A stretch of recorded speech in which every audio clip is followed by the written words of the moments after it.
Now, of course, as you all know, President Biden is glad to welcome Prime Minister Meloni of Italy to the White House today for a bilateral meeting to reaffirm the strong bilateral relationship that we have with Italy. In fact, the meeting just started. Italy is the president of the G7 this year. President Biden has been looking forward to the opportunity to coordinate with Prime Minister Meloni on their shared priorities for the G7 and the NATO leaders summits that are happening this summer.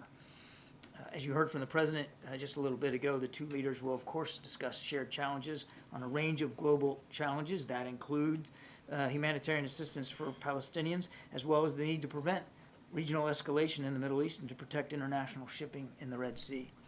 The leaders will also underscore their commitment to continue to support Ukraine as it confronts Russian aggression. The president will, of course, raise the efforts that we've been pursuing to see our supplemental funding approved by Congress. The president appreciates Prime Minister Meloni's leadership on all those issues, and he looks forward to a very good discussion with her. So yeah, Gazans get airdrops while Ukraine gets missiles and Israel gets missiles and money and free healthcare and free college and UBI if you're a settler, because you're special if you're a settler. You get extra benefits, courtesy United States taxpayers.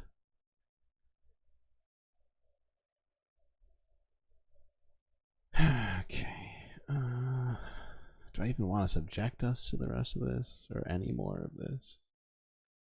Well, actually, I got to test this sample, so actually, hold on. Let me see what I've got here. This should be all of it, I think.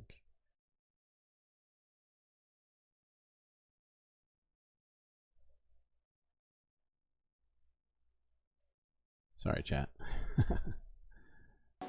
Everywhere there's glows, you see them all the time. I mean, it's constant. My children will be like, Mama, glow, glow, glow, glow. I turn on TV, there's glows in the background. Every TV show, news, media. Glow, glow, glow, glow, glow, glow, glow, glow, glow, glow, glow, glow, glow, glow, glow, glow, glow. Okay, cool. That's working.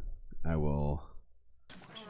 Just to triple check, when the triple president check it. said we were airdropping to Ukraine twice, he meant Gaza, correct? He just misspoke. Did he do that? Did he do that? And can you talk about how the U.S. ensures that the airdrop aid gets to the people who needs it and doesn't end up in the hands of Hamas? Yeah. You know, and I have some videos that I still have to chop up into sound samples, but one of them includes Biden calling the Sisi of Egypt the president of Mexico. I feel like he just keeps doing it. I'm just like, well, which one do I clip? Him calling Gaza Ukraine, whatever. Becoming, it's like, what was it? I feel like I heard a lot of comedians complain about Trump being just too wild and too nuts, right? And like one note over such a long period, and so, you know, like they got bored of like even dealing with it. And I feel like it's almost that way with Biden. It's not quite there yet, but I'm just like, when is he gonna stop being stupid? Okay. Like one more minute of this while I finish this off, and then we're gonna move forward because this is ridiculous. I'm really glad you asked that question, actually. Having seen these kinds of operations myself over many years, there's few military operations that are more complicated than humanitarian assistance airdrops. This is a tough military mission to do because so many parameters have to be exactly right. We're going to pursue this the way we would pursue any such operation, carefully. We know we have to move with a sense of alacrity. We're alive to the need, but we're going to do this in concert with our Jordanian partners. And again, the planning will be robust on this. That said, Jordanian partners, we've been facilitating airstrikes against Jordan. I think, I know that we will learn from the first airdrops, and this will be a part of a sustained effort. This isn't going to be one and done. There will be additional airdrops planned and executed, and with each one, I think we'll learn more and we'll get better at them. It's very difficult. It is extremely difficult to do an airdrop in such a crowded environment as is Gaza. Very, very densely populated, a lot of people confined to small spaces. Yeah, sure. They're all confined to small spaces. And then you have Israeli forces shooting at them indiscriminately while they're trying to get food. Stuff like that. Yep. You want to do it in a way that you can get it to as close as you can to the people in need, but not in a way that puts them in any danger. And so the Pentagon will be doing a raft of planning on this. They'll work their way through that. But I do want to stress that we fully expect that the third and fourth and fifth one won't look like the first and second one. We'll learn and we'll try to improve. And are you able to be more precise than coming days as to when the airdrops will start? I can just tell you in coming days, as the president said, I don't have an exact delivery schedule. Whenever someone says the word precise, I get like, what's it called? Like anxiety. I feel like an Israeli airstrike is coming every time I hear the word precise. Ah, good God. Okay. For you, but we're not waiting around, and the Pentagon's working on this very, very hard. Thank you, Crane. Thank you, Admiral. What are the risks associated with an airdrop like this? Well, my goodness. First of all, the biggest risk is making sure that nobody gets hurt on the ground. And so you gotta... I want to look away from this real bad, but this guy is saying some very annoying stuff. I'm so sick of hearing this too. Ah, good God. What's a lifetime affliction? I don't even know. I don't even know what we're talking about. I don't know what we're talking about.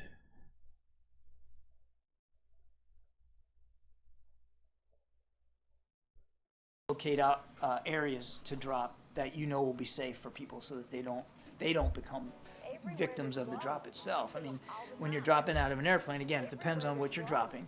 In this case, the first deliveries will be food.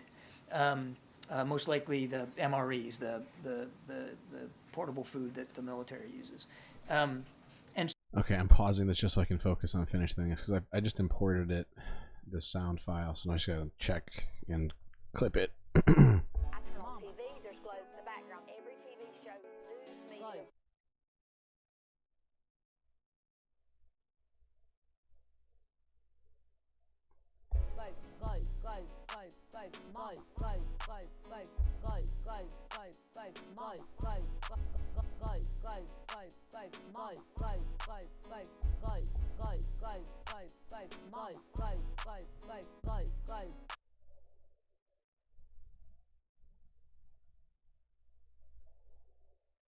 That needs something. That needs a couple of things. Let's see if I can make that better. See if I can't make that better. Not that it's not good.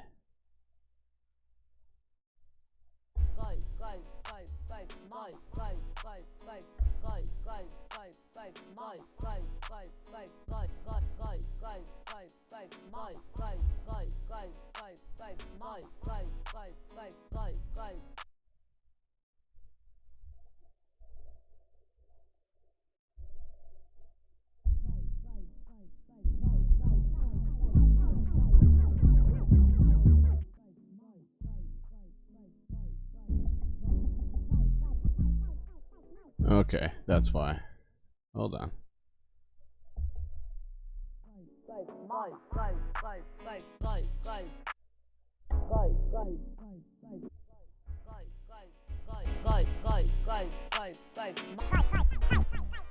Okay. That was too much fun. All right. Back to seriousness. My God. Take some risks, drop some supplies. That's obviously not an excuse. Yep, my dog's is on point.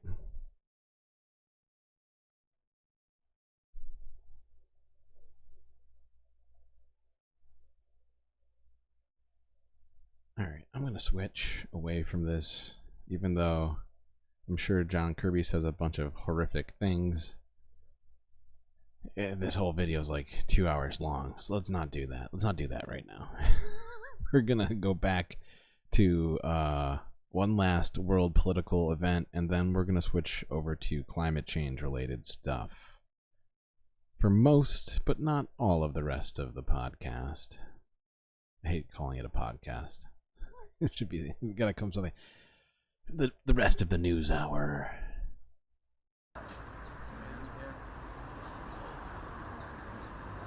Ah, shit.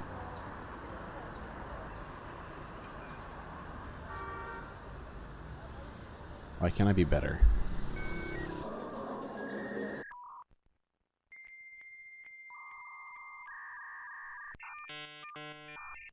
Okay, this is a video about the Iranian elections that are currently happening.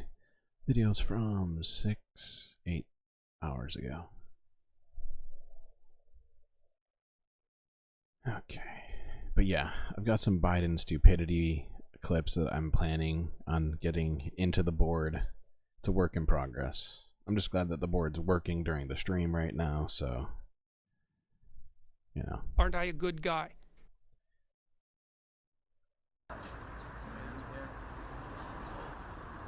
Voting underway in Iranian elections.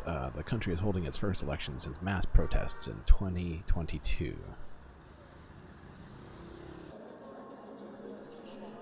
Officials such as the country's supreme leader Ayatollah Ali Khamenei have urged the public to turn out to vote. Polling stations in the capital Tehran appeared to have few voters, with many opposition candidates barred from running in the elections. Doing great? Thanks, Mono. We have to fulfill our duty to vote to the extent that we can.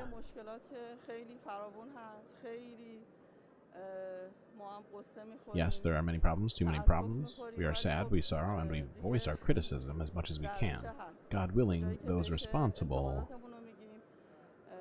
start thinking about them, and probably many of them do care.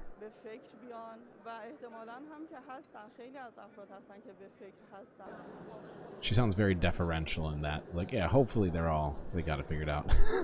Calls for an election boycott have spread in recent weeks and put the government under renewed pressure. Meanwhile, anti-riot police were very visible across the capital. Okay, I think that's the end of the video. Oh, no. Initial election results are expected as early as Saturday. I would point out, yeah, it does seem pretty quiet, but hard to tell. I'm not 100% up on Iranian elections, so, but I'm pretty sure Iran, like Russia, has pretty bad election records in terms of, there's a scale. I should look these up instead of just claiming it. Shouldn't I? Stop making claims, Streamlord.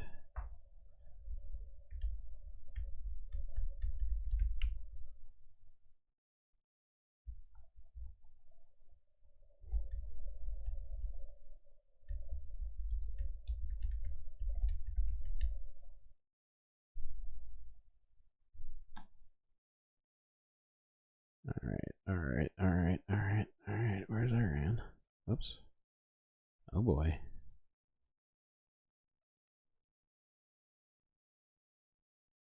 Either I am not looking hard enough, or it's down there. Down there far. Oh, well, okay. They are ranked number 147. So it's considered a moderate autocracy, according to Democracy Matrix.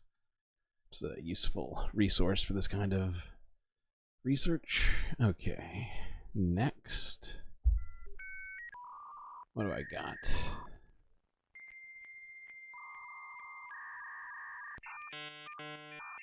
Okay, that's it. That's it on news. We are switching over to climate-related stuff. As usual, I'm going to stick with it in as chronological of an order as I can. Just figured we would watch a couple things that are slightly older, and then we'll be hitting up more recent climate-related stuff. Boy, I have a lot of... Why do I have so many videos? Fuck me.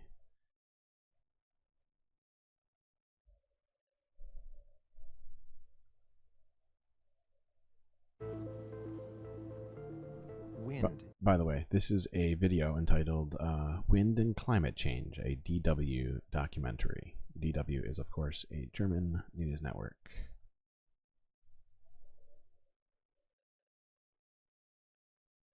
The driving force behind our weather.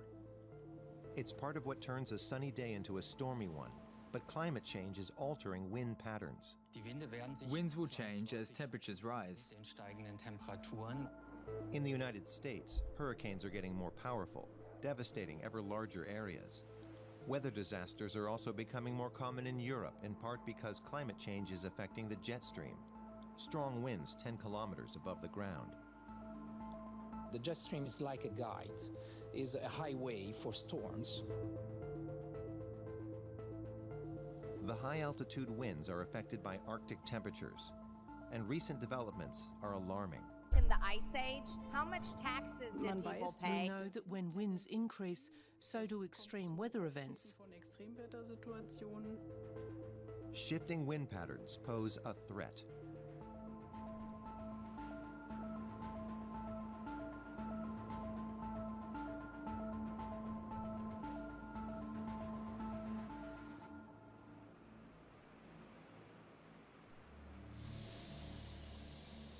Wind is the motion of air triggered by differences in temperatures and air pressure.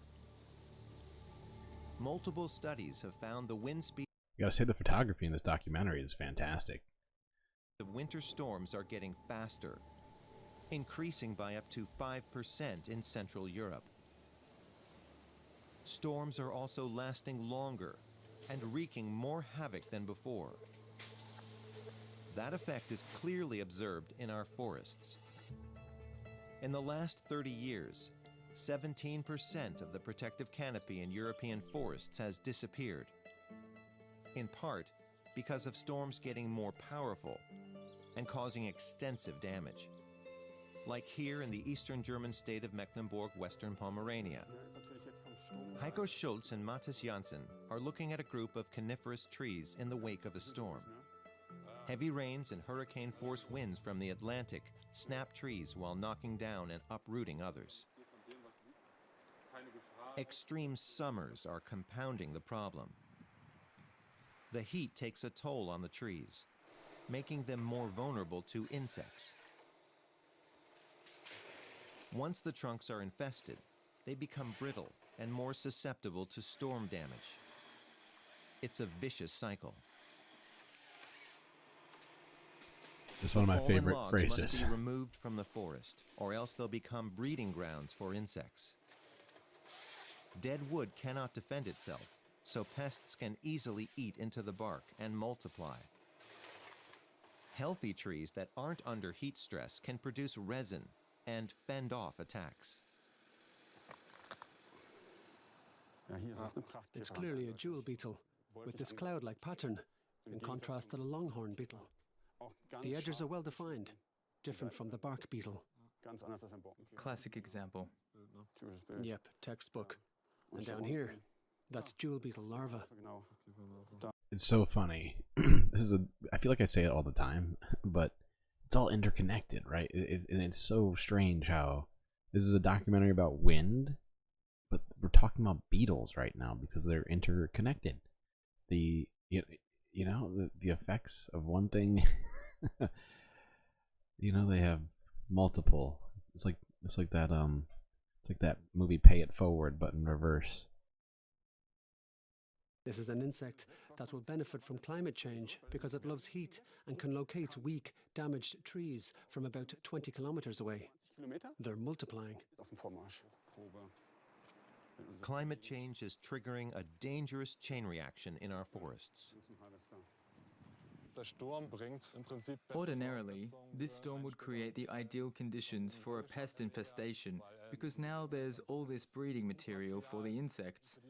Or at least there would be if we weren't here. We had a similar situation in October 2017 with Storm Xavier. But back then, there wasn't enough time to clean it up. In the spring, there was still some of this material left over. And then when the bark beetles emerged around April and May, they found the right temperatures and material to breed. You can imagine what happened. In order to save the forests, storm debris must be removed quickly. But this requires more machinery and more personnel. Exactly. In southwestern... And he's not about to talk about it, so I'm going to talk about it. Like, the more that we need oil-powered machinery and other sorts of things that damage our environment in order to fix our environment, the less effective it becomes, right? I feel like that's enough said. The winds sweep up the Atlantic coast unimpeded. Workers in the town of Soulac-sur-Mer regularly clear sand off the streets. The sand must then be returned to the beach. During winter storms, it plays a crucial protective role when the waves crash relentlessly into the coast. The effect of rising sea levels can also be seen here. In 2014, a series of winter storms brought waves that were a meter high. This apartment block was in danger of being swallowed by the sea.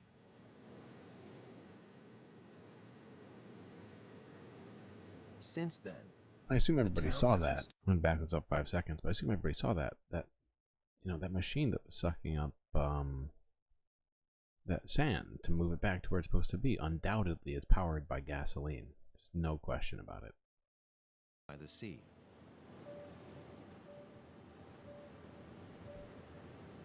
Since then, the town has installed artificial breakwaters and raised the dikes. But that hasn't solved the problem. Researchers believe that the top speeds of storms will be even higher here in the future. Every spring, the region's coastal observatory inspects the damage from the winter season. Let's go there and set up. Thomas Bulteau and his colleagues are installing their measuring equipment at the beach in Biarritz. They pair their base station to a satellite using GPS. It measures the exact location of the device as well as its distance from sea level. The measurements have become necessary because our coastline changes drastically every year. These shifts are threatening the coastline in some spots. These regular measurements are critical to track the changes. Our data provides a solid foundation for planning and risk management on endangered stretches of coastline. Is that flagged because they said raise the dikes? My dogs. Oh, goth dogs. You are too funny. I was thinking a very similar sort of thing over here, but I was trying to maintain some level of professionality and adulting, if you will.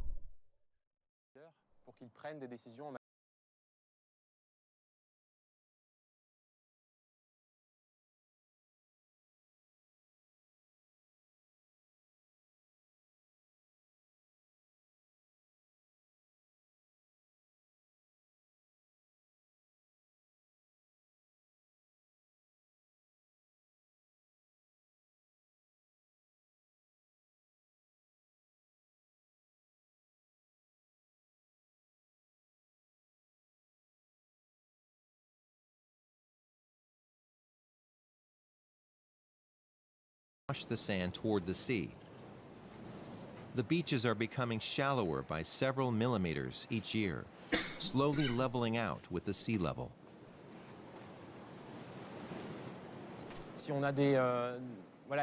Which will obviously erode the coast and, you know, affect people who are living along that edge. Because obviously this picture we're looking at is just one example. If that's happening all around the French coast, because I believe that's where they are right now. Yeah, it's going to be detrimental to all sorts of people. Storm after storm with heavy rainfall, as we did recently in December, we see major movements along the coastlines. The precipitation then accelerates the ground movements even further. It's a combination of the sea, wind and rains that are all taking a toll on the Basque coast.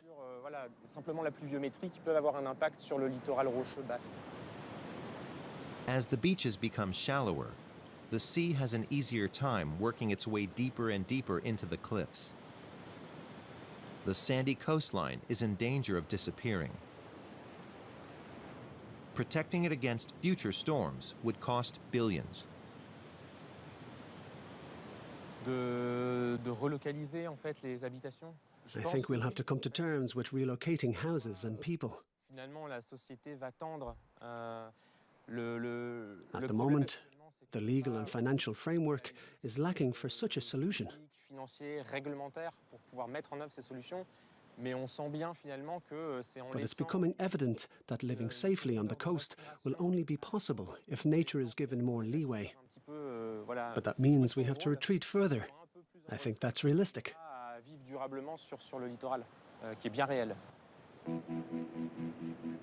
At the Potsdam Institute for Climate Impact Research, scientists are investigating how climate change impacts our weather. What is the relationship between extreme heat waves, relentless rainfall, and powerful storms? Epi Russi and Stefan Rahmstorff are studying shifting wind patterns. Until now, we have seen some changes, and actually what we have seen is very much dependent on the region and the season. So for example, for winter, we do see a strengthening of the storm tracks, especially over northwestern Europe. In summer, we see the opposite. We see a weakening of the storm tracks. Winds will change as temperatures rise, because the Earth doesn't get warmer simultaneously or uniformly everywhere. And the driving force for winds are temperature differences between different regions. It's quite clear that wind conditions will also change due to global warming. I did see that big globe. Go, go, go, go, go, go, go, go, go, go. I saw it. I saw it. And this will, of course, impact people. The driving force for our weather operates at about 10,000 meters above the ground. High-altitude wind is created when warm air masses flow from the equator to the colder north. The Earth's rotation directs these air masses around. Big Cat's right. The globes are everywhere. I'm not sure if that's my favorite clip of that. I might have to rearrange that clip. I think I can get a better one. But I'd love that idea. Thank you, Mona. Globe from west to east. A first wind band is formed near the subtropics. A second, stronger band forms around the 60th parallel. It draws its power from the temperature difference between warm air from the south and cold air from the North Pole. This north polar jet stream drives low and high pressure areas across our latitudes. But researchers have discovered that the jet stream is slowing down. The Arctic regions have been warming faster in low levels, so near the surface of the Earth, compared to the rest of the globe. So practically this means that this temperature gradient, so the differences of temperature between the poles and the equator, become smaller compared to the past, to the normal. And when we have smaller differences, this would mean weaker winds and weaker jet streams. The Arctic. It's become 3 degrees warmer in just the last 50 years. That's a far swifter pace than the rest of the planet. Yeah, and it's the worst Since the place start to of get warmer. industrialization, Earth's temperature has risen about 1.1 degrees. On Spitsbergen, meteorologist Marian Maturilli of the Alfred Wegener Institute is researching what's leading to the accelerated warming and what effects it's having. She also coordinates all the scientific work being conducted here at the joint French-German station. Research in the Arctic has become more important, in part because climate change is more pronounced in the Arctic than in other regions of the world. And here in Neu-Ålesund, it's possible to measure and document the effects of warming in different areas, as well as study the individual processes. Neu-Ålesund in western Spitsbergen is the world's northernmost settlement. It's an important place for climate research. 11 nations have research facilities here. The French-German bases observatory has many different instruments. Maturilli has already documented the first consequences of the rising temperatures. In the winter months especially, the air currents are coming more frequently from the south. There's now more warm and humid air coming from the mid-latitudes. This Wait, impacts what is going on? precipitation. What is going on in chat right now? There seems to be some sort of controversy happening. Globe Mommy, it was my idea though. What do you mean? How is it? Are you talking about the globes? How is that your idea? Mowing up is definitely 100%. 100%. The one who suggested that earlier. Hello, Satellite of News. Yes, good to see you, Wireless Mike. Good to see you. There's no point in you betraying your future self to gratify your present self. It's a stupid game. Clouds that form here. It's also altering the local climate, which is concerning. Scroll up. What am I scrolling up for? Globes.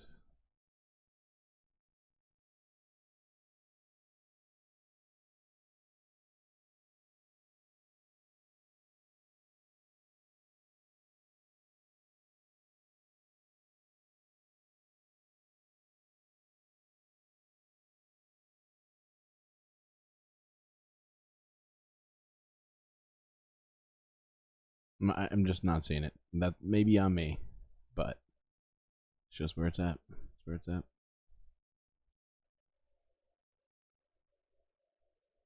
I don't want reality. Das ist besorgniserregend. I'll fill the balloon with gas. Observatory engineer Fika Rada helps with various studies at the Arctic station. Every day at 12 p.m., she launches a balloon with a probe that sends back weather data. Matarili uses the data to determine how rising Arctic temperatures affect the jet stream. Goth did say it first. Okay. All right. Well, then apparently that was arguably the greatest work of nonfiction of the 20th century. So thank you for that.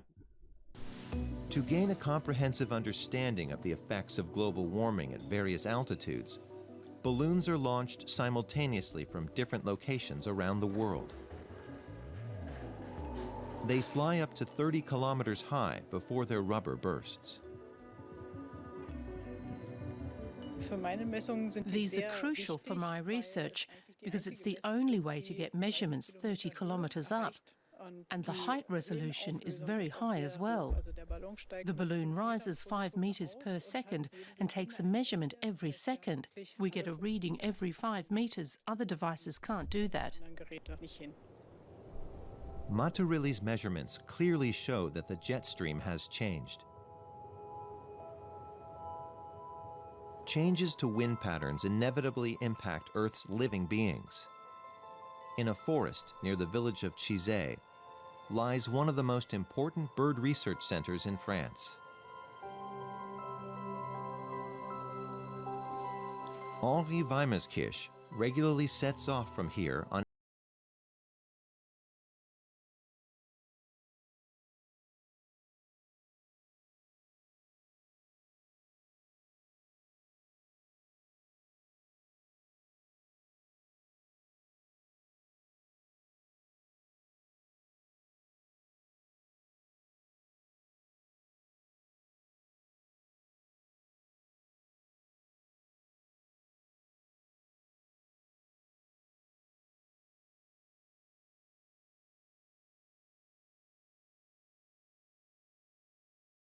reducing. Even the average weight of the birds had changed. On average, the adult birds weighed about 1 kilogram more than 2 decades prior, even though they hadn't increased in size. The population of albatrosses in the breeding colony also changed, with more chicks surviving each year. I mean, that's crazy. That's crazy, right? Like, it's having evolutionary effects on albatrosses. So you got to think that there's plenty of other species and habitats being affected the same sort of way. Researchers only discovered the reason for these developments after analyzing the region's weather data from the past 20 years. The change in wind conditions is why. We could prove that the flight speed of the albatrosses had increased. Due to the higher wind speeds, the birds flew significantly faster, and their weight increased too. They expended less energy foraging because they found the same amount of food in less time. That's why they gained weight. The albatrosses benefited from a westerly wind flow that had shifted further toward the South Pole due to rising temperatures. Okay, we've seen enough of this documentary. I think we get it. Wind also problematic. We cannot neglect any part of the climate when considering what is going to have negative effects. And obviously, wind has plenty of other effects, and we'll be examining some of them later in other ways. So, yeah, I am sorry, my dogs. You know, that's on me. I shouldn't have given credit where credit wasn't necessarily due. Although, of course, Monoab deserves credit for other things, but apparently just not that. It was all you. Aren't I a good guy? Okay. God. So it's so helpful to have Jordan B. Peterson here to keep us on track, make sure our beds are made and that we clean up our rooms. Okay, this is from around the same time. This is discussing just the concept of weather forecasting. I know it sounds... It's 4:55. Whoopsies. Okay, this video is from Wendover Productions, which they do like a bunch of content, not all the same, but this was interesting. Top Chat? Do you think somebody's in Top Chat? I feel like there can't be possibly any difference between Top Chat and regular chat when there's only 10, 15 people or whatever in chat. It's 4:55 a.m. on a March day at the National Weather Service's Twin Cities forecast facility when the morning stillness is broken by the rattle of a garage door opening. As they do every single morning of every single day, a meteorologist working the station's public service desk is launching a helium and hydrogen-filled latex balloon connected to an expendable radioscone by 80 feet of string. At the very same time, meteorologists from the other 91 NWS radioscone stations across the US, along with hundreds from around the globe, are launching their own upper air atmospheric soundings. In the next 2 hours, these balloons will climb up to 100,000 feet or 300,000 meters into the atmosphere, drifting as far as 200 miles or 320 kilometers from their launch point, while their payload, about the weight of a grapefruit, relays temperature, air pressure, and humidity data back to the station. The technology might be simple, but the readings from various altitudes captured every 12 hours are simply irreplaceable.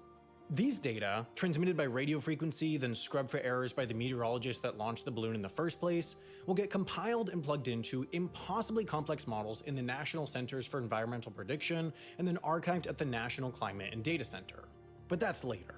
Right now, as the Minneapolis meteorologist follows their highly standardized routine, one reading catches their eye. The barometer reads 1,017 millibars, a high-pressure front's developing. For our meteorologist, an Arctic cold front means a few more freezing commutes and balloon launches. For the rest of the US, it might not mean much, or it might present a problem. That's not a conclusion the data from a single balloon can possibly offer. To fulfill their task of telling the public what's to come, the US's National Weather Service is going to need far, far more data. To start, the NWS operates 160 high-resolution Doppler weather radars, each dedicating 7 seconds an hour to emitting quick bursts of energy, then the rest listening for its return to interpret what's present in the sky, water, or air. The multi-million-dollar installations are spread out across the 50 states, Puerto Rico, Guam, and uniquely at one US military base in Okinawa, Japan, and 2 others in South Korea, putting the American National Weather Service in the exceptional position of maintaining near-complete weather radar coverage over a foreign country. In the US itself, most metro areas are covered, and the deployment of the system was credited with increasing average tornado warning times from 4... It is crazy, that statistic, that we're the only country in the entire world that has full radar coverage over other countries. 11 minutes, but still meaningful gaps exist. While gaps over sparsely populated western states are inconvenient obstacles to accurate forecasts, the NWS lacks visibility into some slivers of the area known as Tornado Alley, an area that relies on these radars to give them the notice needed to get into shelters when a tornado does form. With these NextRad radars now out of production and every existing one in use, there is little opportunity for improvement short of a costly system-wide upgrade, but for the most part, these 160 radars get the job done. Hold on. Good job, capitalism, I gotta say. That's impressive right there. They're not making radars anymore? Probably because there's no money in it, because you only buy one every however many years. That is nuts. That is nuts. Good job, free market.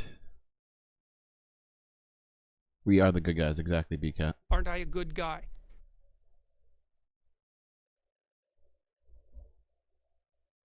That bugs me. Okay. And form the foundation of the agency's data collection mission. But as groundbreakingly effective radar technology is, it's a proxy for measurements actually taken in the sky. This is why the NWS goes through the effort to launch those hundreds of weather balloons daily, but of course, planes are already up there anyways. Not only that, but the typical commercial aircraft already has the instruments necessary to observe atmospheric conditions, so that's why the World Meteorological Organization set up the Aircraft Meteorological Data Relay System. 43 airlines around the world, including Alaska, American, Delta, FedEx, Hawaiian, Southwest, United, and UPS, have agreed to collect meteorological data in flight and transmit it to the WMO via satellite or VHF radio. Meteorologists describe these data as crucial to the accuracy of forecasts, since such frequency of atmospheric data cannot be inexpensively obtained through any other means. Okay, I think that was enough lead up. I'm just really using this video to get us in the mind space of this sort of stuff, as I am going to continue to subject you to weather related stuff for at least an hour. And that's, I think, being maybe a little conservative on that estimate. However, we'll see if we can get through all of it. This is only from 6 months ago now, and we're moving on to a CBC News video, which is Canadian broadcast system, and is asking the question, what happens if a crucial ocean current collapses? And I know we've discussed this before, but we're going to keep discussing it because it's one of the things that's currently in the balance of our environmental woes, if you will.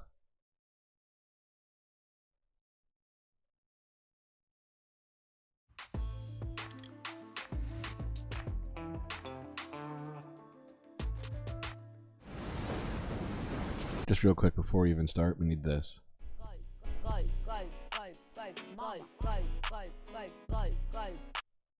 Okay, okay. Alright, now I feel prepared. Now I feel prepared.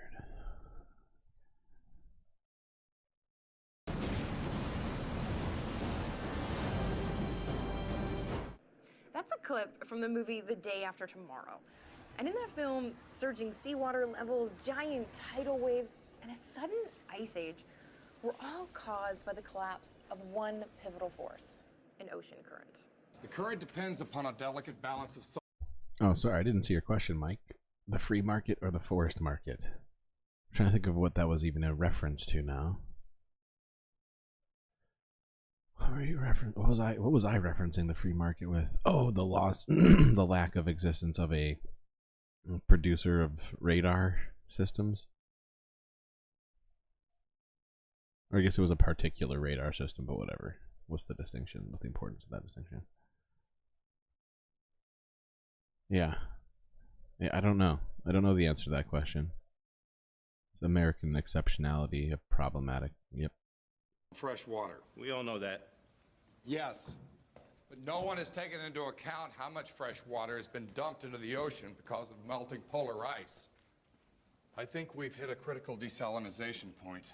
The specific ocean current they're talking about there is the Atlantic Meridional Overturning Circulation, or AMOC.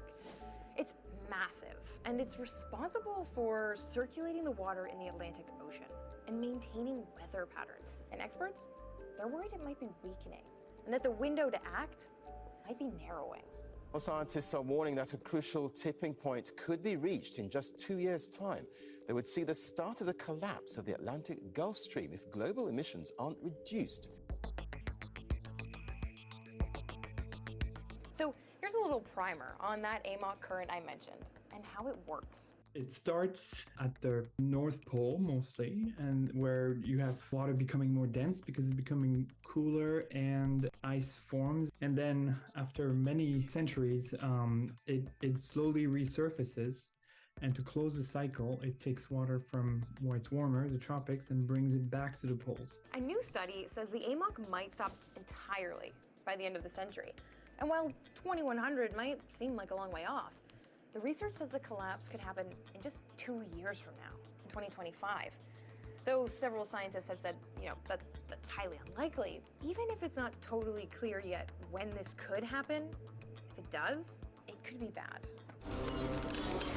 Good to see you, new chatters, or Morbius, well, old chatter.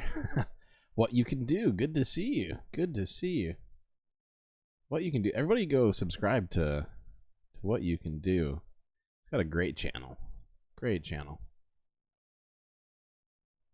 Arguably the greatest work of nonfiction of the 20th century.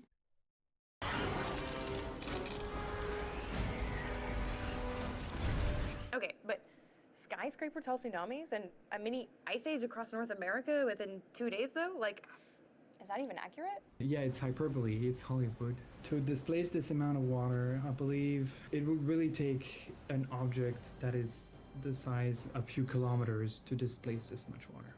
Okay, so luckily the day after tomorrow isn't exactly realistic, but experts believe the AMOC has shut down before, a long time ago.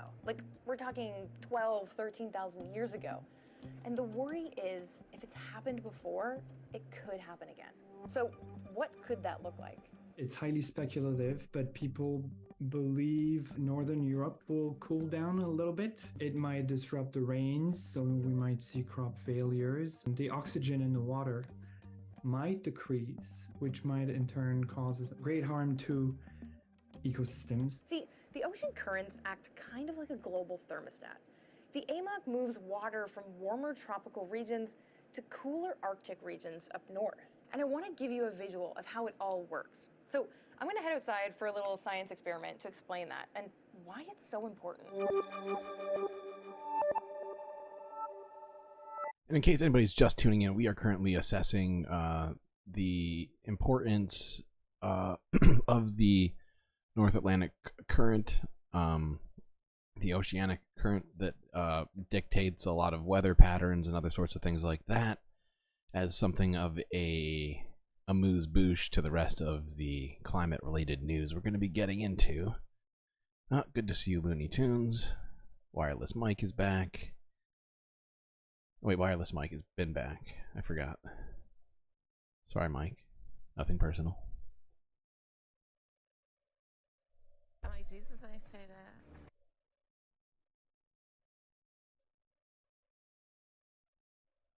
Go, Web, go. Hey, so we're just outside the CBC building, and we don't exactly have an ocean to work with, but we do have this. And I'm going to use it to show you how the ocean currents circulate. And this little mini water tank here, believe it or not, is going to be the Atlantic Ocean for us. On this side, we are going... Really? Fruit jokes, chat? That's where we're at right now? The cantaloupe? Wow. Melon puns, huh? That's what we've stooped to? Okay, alright. Oh, good to see you, FG. To pretend that this is the Arctic. And then over here on this side, that's where our warm water is. This is the tropics. I have some ice cubes here. What I'm hoping is going to happen here is because cold water is heavier and denser, it's going to sink to the bottom. Okay, so hopefully when I drop this in, this is actually what's going to happen. All right, so here we go. Here goes nothing. Yeah, exactly. You can see the cold water sinking to the bottom. I'll put another one in just so we can watch. And you can see it going straight across. That is where it's going to get warmed up by the sun. So over in the tropics, we're going to have even warmer water coming in. And it has red dye in it. So that way you can see what happens when we add the warm water. put in a little bit, maybe a little more. Okay, and you can see it. I'll add an ice cube there. Yeah, and it's starting to happen. Look, the red water is starting to rise because it's warmer as the cold water moves Okay, that's across kind the of sick. tank, I've and never it's seen really it done making in this way. circular effect. I love this. And this process, like, believe it or not, it actually takes hundreds of years. Right. And there are Right. a few like pretty incredible things that are happening in this process. It's not just about moving water around, but you know, the water as it moves, it distributes nutrients in the ocean. So it's kind of like it's fertilizing it. Phosphorus, the nitrogen, they feed plankton, which then goes on to feed other sea life, and that goes all the way up the food chain. Exactly. So without these nutrients circulating, you could potentially Yeah, I think everybody gets the demonstration here. That's really all I wanted to watch of this, but once again, just kind of leading us into our next stuff, which is more current. This next one is only from 3 weeks ago now. This was a interesting situation. This is Wisconsin's first ever tornado in February. We were just talking about how wind affects climate and the environment. Well, here's some wind-related climate stuff. Incredible video from our neighbors in Wisconsin. A tornado passed through Evansville, just outside of Madison, marking the first ever confirmed tornado in this February in the state. National Weather Service officials say it touched down around 12 hours ago. The tornado hit and everything exploded, so the windows blew out. Downstairs, it was rumbling like a train. Like it sounded just like a train. Really scary stuff there. The twister downed power lines and trees throughout the area and also left more than 30 buildings damaged. No injuries have been reported. This morning, crews will assess the damage and determine the strength of the tornado. Tornadoes in February, not something you usually see. No. Yeah, okay, wow. At least some of those buildings appear to still be standing. I've seen plenty of tornado videos where nothing's left standing. Hopefully, and it sounds like everybody's all right, although it's pretty initial. Actually, no, this was from 3 weeks ago. What am I talking about? No, yeah, at least everybody's all right. Next, we are going to be watching a video from a great creator who focuses specifically on the weather. His name is Ryan Hall, y'all. And this is his prediction on tornado season, which is going to be coming up shortly as wind increases. So here we go. Hold the phone.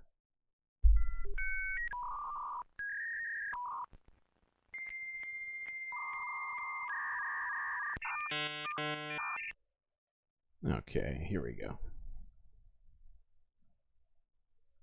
For the past 3 years, our weather pattern has been dominated by cool waters in the Pacific known as La Nina. But over the past few months, those waters have been warming up dramatically, thrusting us into what we call a strong El Nino. This has had profound impacts on our winter weather here in the US, and its influence will continue to be felt as we go into spring and tornado season. You see, last year the US had 1,308 tornadoes, and in 2022 we experienced 1,175 tornadoes. And the most active year out of the past 3 was 2021, where 1,316 tornadoes ripped across the country. When you average all of those out, the past 3 years had been more active than usual in terms of tornadic activity. And we're not just talking about the sheer number of tornadoes here. Over those 3 years, the impact these tornadoes had was extraordinary, with over $9 billion in estimated damages and more than 200 fatalities. Keep in mind that all 3 of these tornado seasons happened during La Nina years,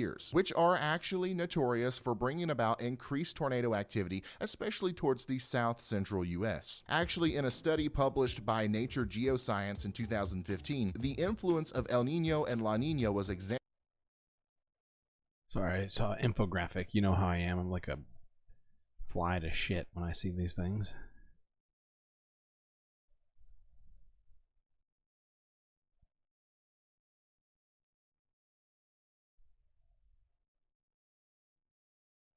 I guess it's supposed to be over a single year? I'm struggling to see what this is saying.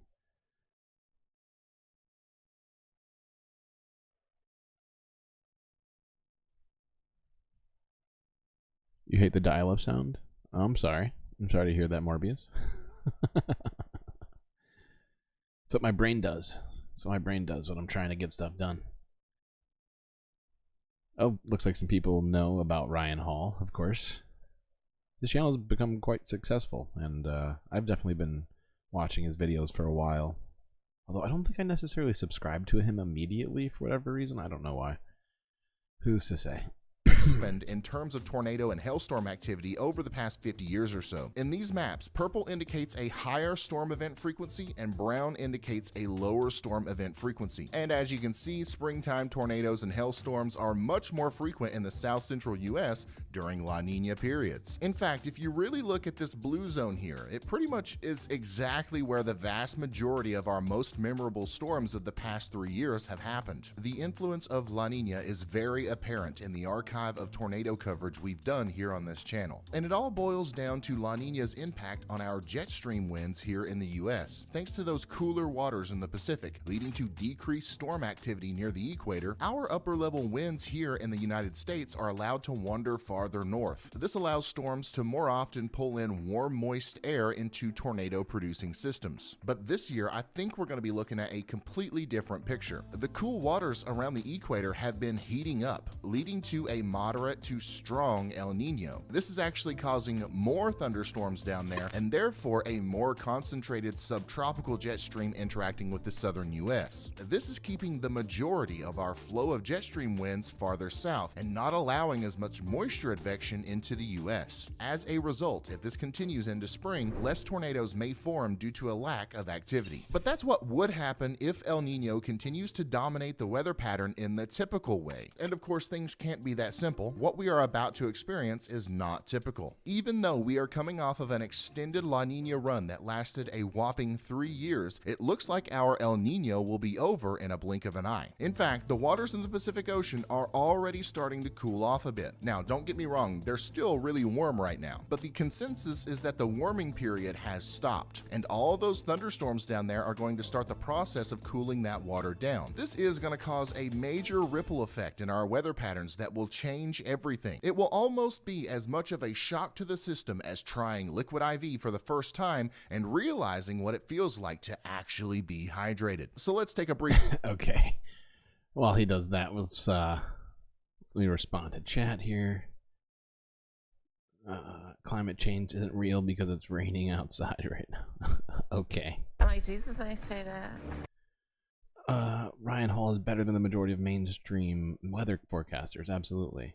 Oh, thanks for the compliment on what you can do. You like the old school TV setup? This isn't just the I got multiple setups. This is me behind the desk over here. How's it going? At some point I plan on, if you look at the square over in the left that's not moving, that's actually a monitor, so that at some point I might have guests on in this room. Then we got if you haven't seen it,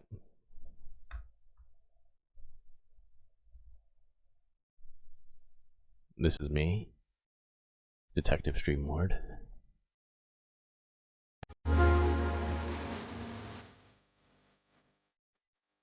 Hanging out, trying to figure out what's happening here in this world right now.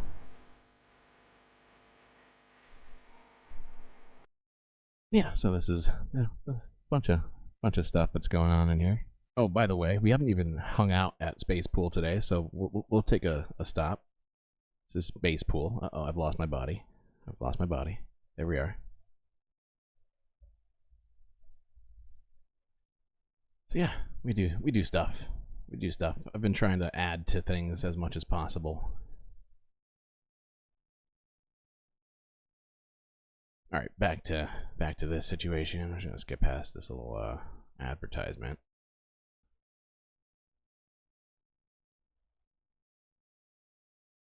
While you energize with Liquid IV's Energy Multiplier. Whether I'm forecasting the weather or powering through errands, Liquid IV will bring off as we go towards summer. So this spring, we are actually going to be in the beginning stages of transitioning. The lake house. I almost forgot about the lake house. Good point. Wireless mic. A la Space Ghost. Yeah, there's a little bit of a Space Ghost vibe. That's fair. That's totally fair. In fact, we have a Space Ghost emote in the Galactic newsroom. Space Lake, Galactic Lake, yes, over here. Hello, hi. Just cooling out over here in this little floaty. At some point, I think I might let people, like, create some sort of system where people can buy space boats and they can fish from said boats in the lake. Yep, it's the lake house. That's right. That's right. Okay. I think that's everything.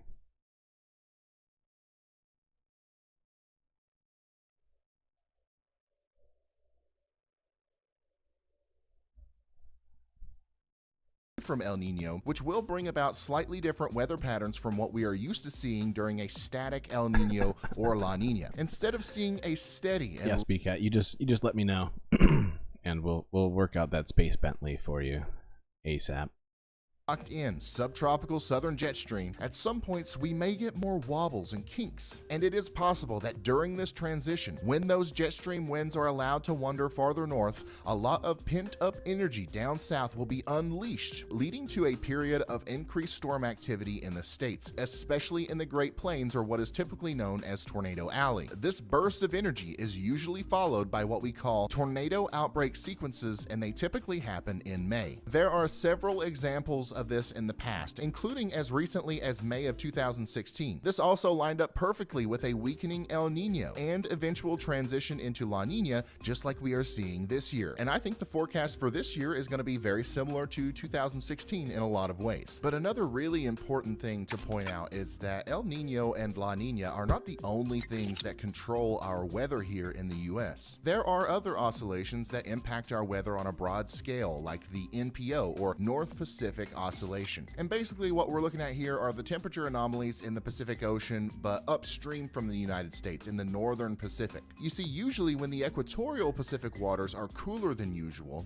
or when we are in a La Nina, the waters in the North Pacific are actually opposite or warmer than average. Same goes for when we are in an El Nino, we expect the North Pacific to be cooler than average. They're usually flip-flopped. But what's really interesting about this year is, even though our El Nino will be transitioning out, for most of the spring, the waters near the equator will be warm. And despite this, we are expecting the waters in the North Pacific to be warm this spring as well, so we won't see that opposite effect that we normally do. This is so uncommon that it really narrows down the process of looking for similar occurrences in the past. In fact, in order to find the most similar situation to what we are experiencing this year, I had to go all the way back to 1991. Thanks to that good old El Nino pattern and the anomalously warm waters in the North Pacific, this year featured below average tornadic activity. But there was a big spike in the Central Plains thanks to those tornado outbreak sequences. And just look at all that.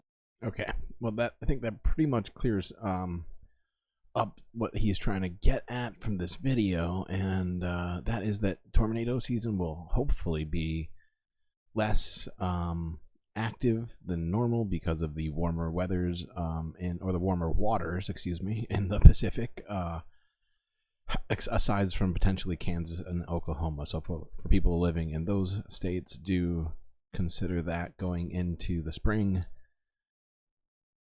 Oh, and by the way, I didn't read that whole message from what you can do, and I appreciate what he's saying here, you know. And honestly, it doesn't take too much effort to get all this stuff done, and I appreciate your kind words vis-a-vis knocking it out of the park with this presentation style. I don't know about knocking it out of the park, just trying my best. Lake house, floating Bentley, yeah, that's right. Okay. Trademarked bong pool floaty. I haven't yet made you a bong pool floaty, but we can do it. We have the technology.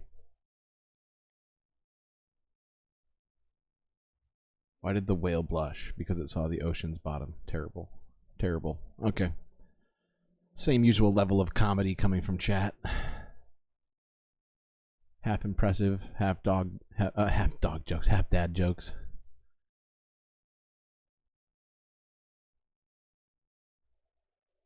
All right. What is the next video? Oh, okay. Yeah, this is going to be a nice quick one. We've been doing a lot of longer videos. This one's quick. This is just something that happened a couple weeks ago. Not even a couple weeks ago. 9 days ago. This is WGN, which is a Chicago broadcast, I think. This is Chicago's very own WGN Evening News at 5. Chicago's spring-like February could be the warmest on record. Across the city, people are taking advantage and getting outside. WGN's Mike Lowe reports that for some, the warmth was reason enough to dance in the streets. The kind of day where the entire city seemed to smile. The morale's like really big in the city right now. Judging by the number of people carrying their coats. Oh, I took off a layer, took off one top. Instead of wearing them. I was wearing my jacket and then got about halfway here. The question was, will you still need me when it's 64? I was like, I don't even need this. The sun glistened off the skyscrapers, and Lake Michigan almost looked tropical. Here it is, February. Blue sky, amazing water. I feel like I'm in the Caribbean. Downtown, they traded suits. I'd point out, usually around this time, Chicago is very different. That area that you were just looking at, the beach, that like boardwalk, or it's not really a boardwalk, but like the path along the water there is usually frozen over. Like that's Lake Michigan, if I'm not mistaken, and it just completely melted. People, this guy here, he's wearing freaking shorts right now. It's crazy. It's crazy. I think the day after this thing came out, Chicago hit like 90 degrees. Now, you say whatever you want, Morbius. I'm just teasing you. I find most of your jokes funny. But, you know, I'm trying to take things seriously, and then you all say whale jokes or jokes about pool floaties. Takes me off my game. But I always appreciate it, so don't censor yourself, okay? For shorts. But at the corner of Wacker Drive and Michigan Avenue, the warm weather was keeping Oh God. I already have enough trouble not getting copyright struck.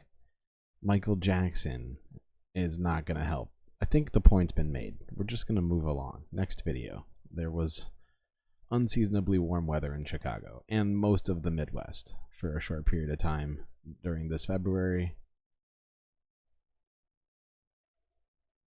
Yeah, Lake Michigan. Thank you, Looney Tunes. And anti-corporatist. Appreciate both of you. It's warm right now. It should be freezing where you are. You're just north of Philly. It's crazy. Yeah. But no, seriously. Michael Jackson will get me copyright struck faster than you can say who's bad. Like Jesus, I say that. Okay. Okay, we're definitely not going to watch this whole one, but we're going to take a break from actual weathered news to a documentary that DW put out 6 days ago. Once again, DW is a German broadcasting company. It's just the people who are buying the bonds that are profiting off of it. And if it doesn't happen, then you make money. So, okay. Well, I think that's enough of that video. Let's move along.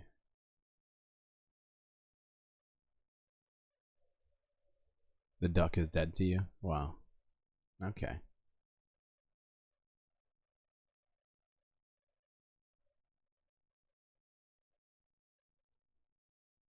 Alright. Let's see what's next.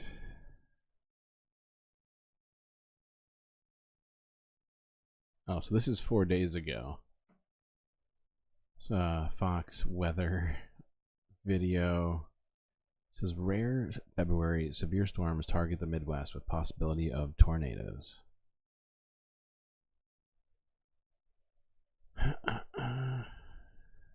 Any of these thunderstorms are going to develop. They're going to have a lot of shear to contend with in the atmosphere, which means some of these storms are going to start taking on a rotation. Tornado threat is going to be here for the Great Lakes and the Ohio Valley. It's more like a hail threat, too. Yeah, it all starts today. This is kind of the precursor, right? We're setting up the buffet for tomorrow. Right now, the area that we're concerned about for today is southern Michigan, northern Indiana, parts of Ohio. So far, radar looks clear, but we have a lot of energy off to the west that has to swing through. That energy has been pounding the northern Rockies with heavy snow, so that represents the cold air is there. And cold air is an important part of severe weather. I know that we focus so much on the heat, but it's really the clashing of those two air masses.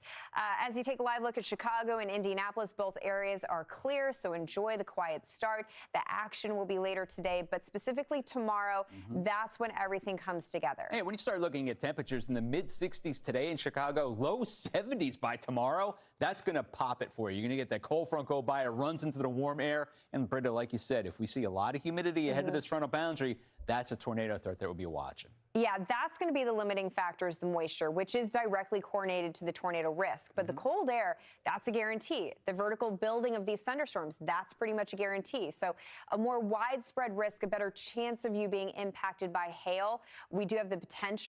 Okay, so that's good enough there. We're going to move on 2 days after this, which is just from Wednesday of this week.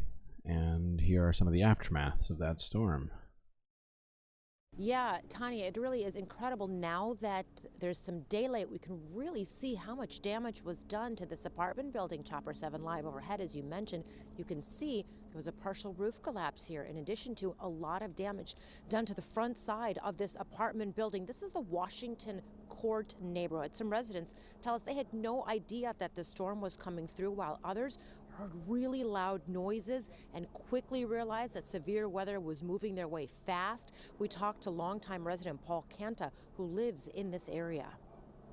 I guess it was like 7:30. I heard some noise coming when I heard the wind coming, then a tornado and a rain, Then I heard some noise coming in the back, So I see all the cops, all the people out, Yeah, I went through all the rooms. I tried to hide, place there's no windows, I thought there's a bomb or something, roof coming up, I mean, think about that for a second. He's trying to hide from A lot of duck controversy happening in chat right now. Duck is dead to me. That duck is a effing saint. Howard the duck is better. How is that duck a saint? It's unfortunate Donald Duck isn't here to defend themselves.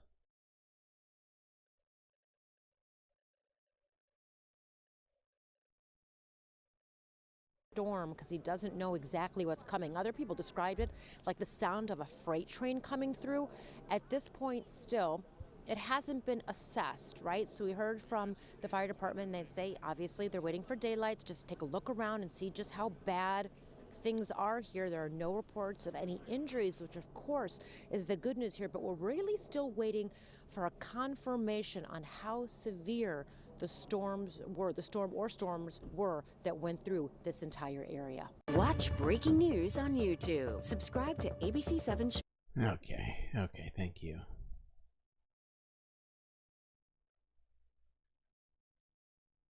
Well,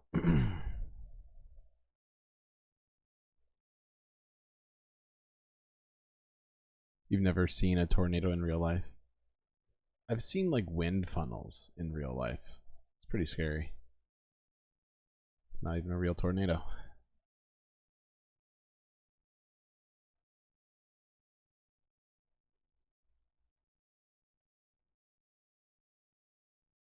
From heavy rain to...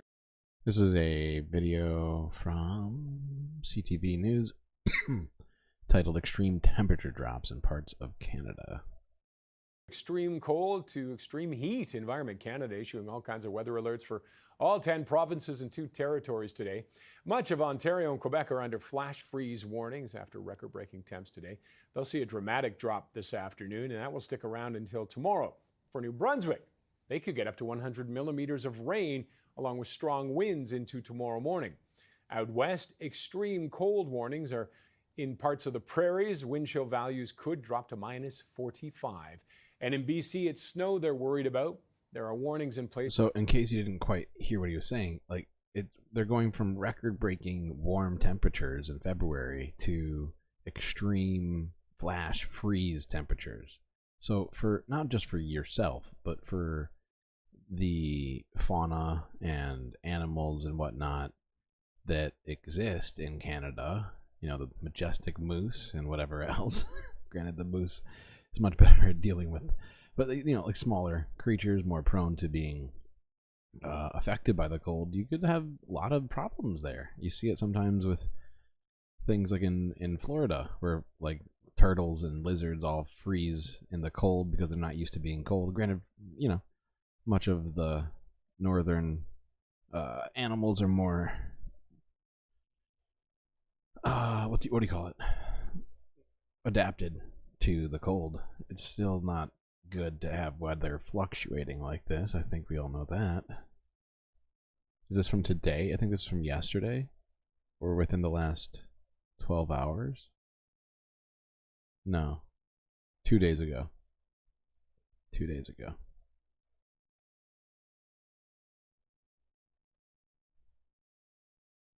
Who's a veteran?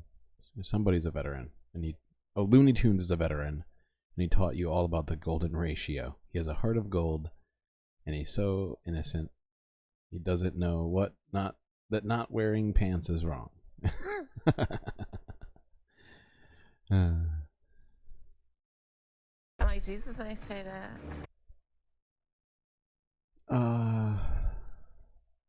Math and Magic Land. All right, let's go back to the video.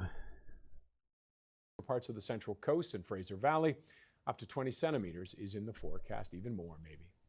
And let's bring in Dave Phillips, Environment Canada's senior climatologist. Thank you as always for joining us today, David. Thank you, Roger. It's almost like February is going out like a lion. I mean, it's crazy. going out like something. I mean, some people are going to be happy to see it go. Oh, Donald Duck is a veteran. I see. You were adding Looney Tunes. I get it now. I get it all. Thank you for the clarification. Are loving the temperatures. Like today in Toronto, Pearson Airport saw a record 16 and a half. Yes. And that beat, but the record's only Roger, 4 years old. 15 minutes later, after it reached that 16, yeah. 15 minutes later, it was 6 degrees. So it's like your weather, it's like spring in your front yard and winter in your backyard. It dropped 10 degrees in 15 minutes? In 15 minutes. And, you know, even in Montreal, I looked at Mirabel. Oh, my God. I remember descriptions like that we watched a clip from it because it was in a documentary we watched earlier today about the North Atlantic Current. But like there were descriptions like that, more severe, but in that movie, Day After Tomorrow. Like that's creepy and scary.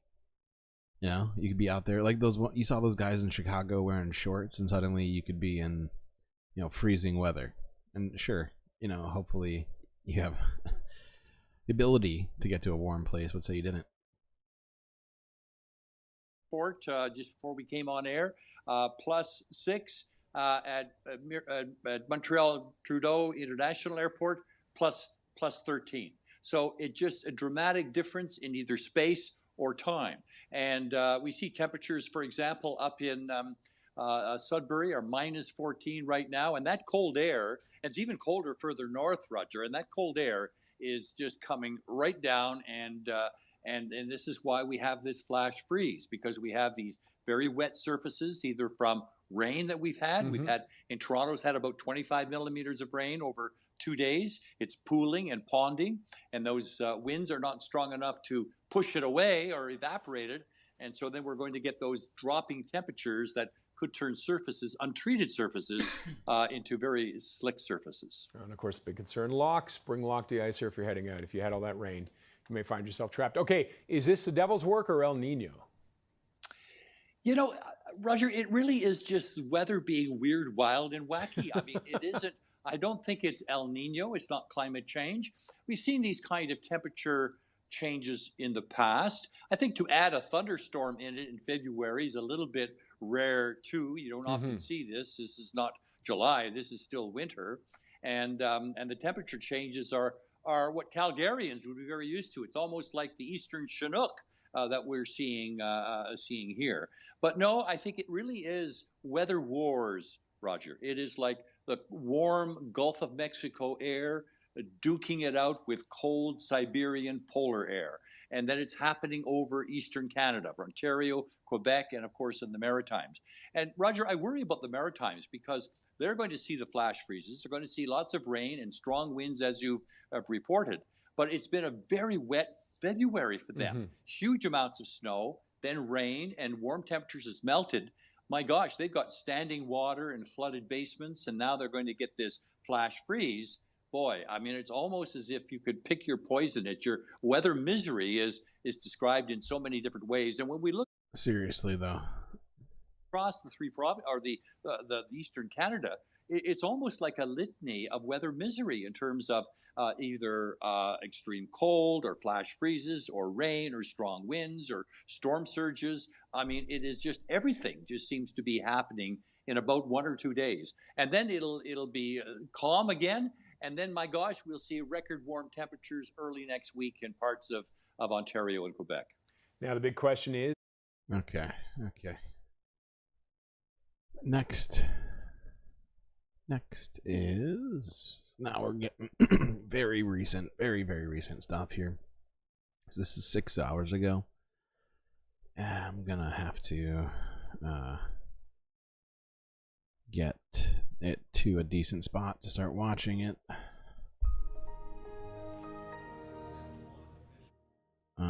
Wait, is he immediately talking? Oh no, okay. This is the Texas A&M Forest Service. Governor Greg Abbott has come to discuss the recent wildfires, and so this is a briefing that they had.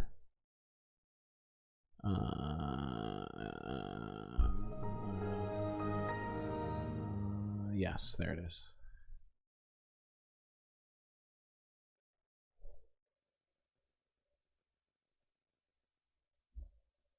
So I want to thank everybody. My computer died now. I've just been using either that or the sound of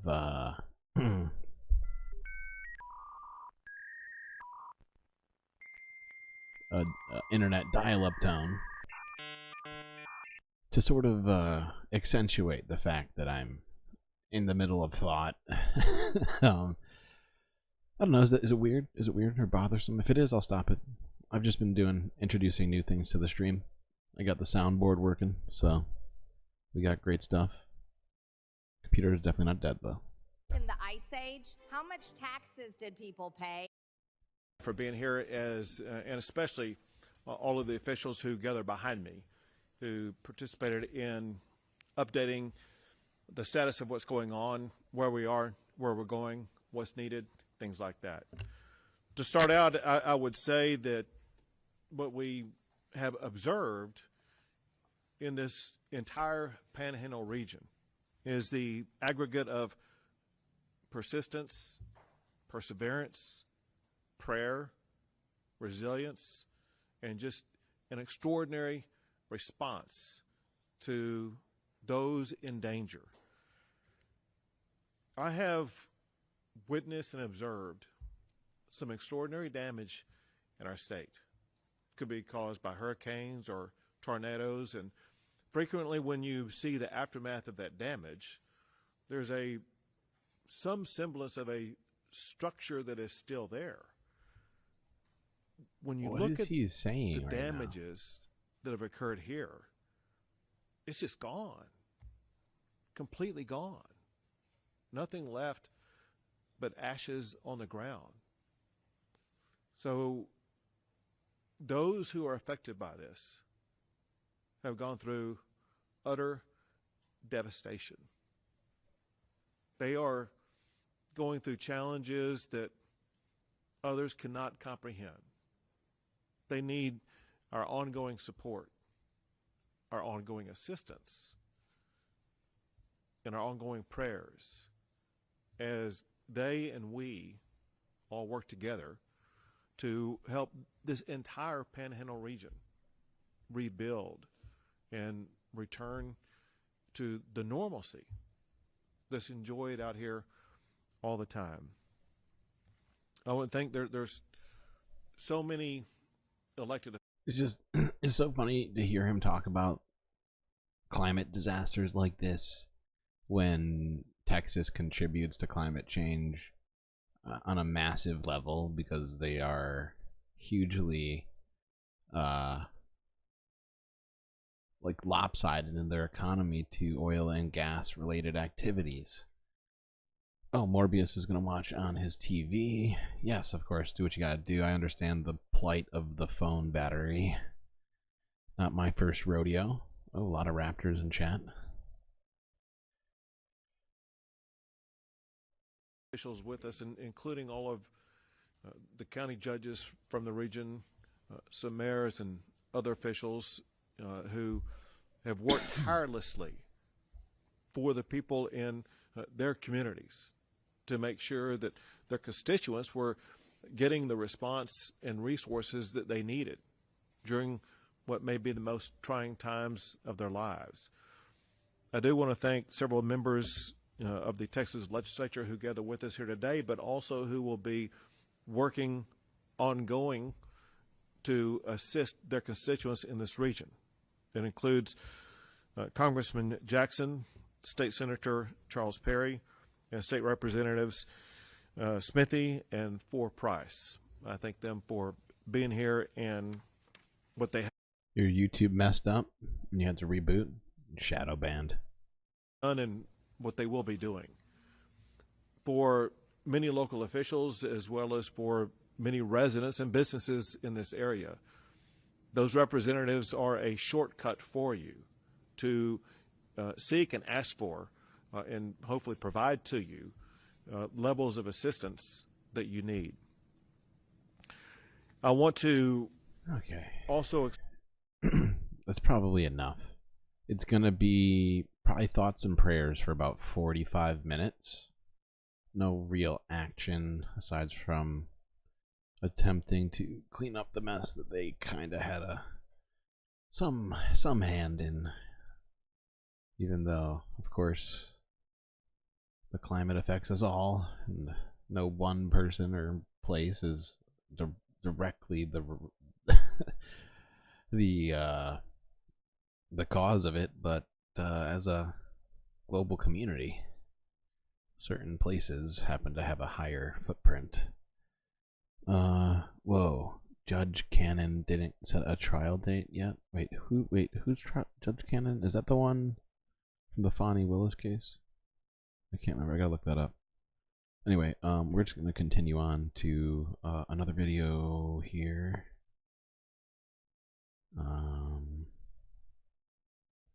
Yeah, this is AP. Texas Panhandle ranchers remove dead cattle killed by wildfire. So trigger warning on that. Dead animals being taken away.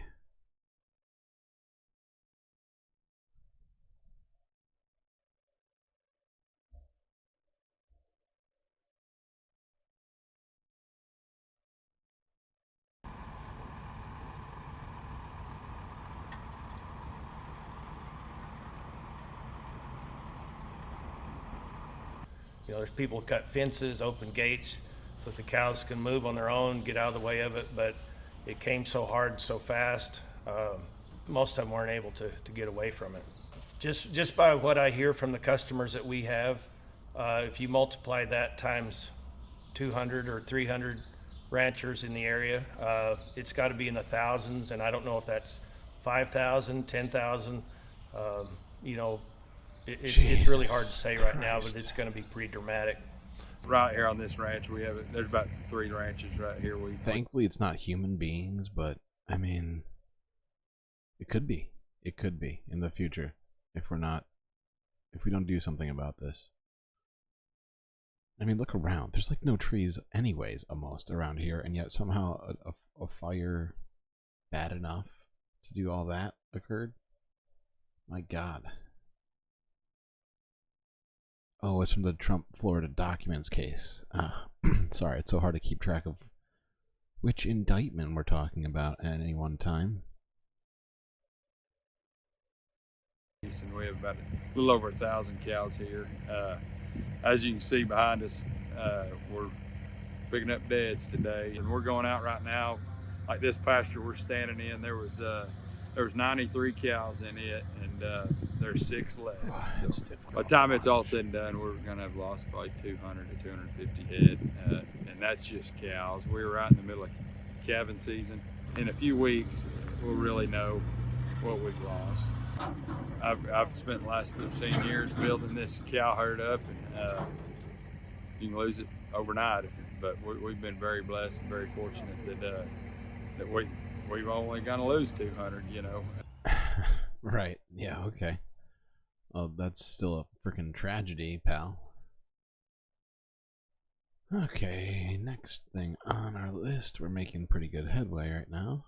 We've been going for 3 hours. I take it back. We're making okay headway.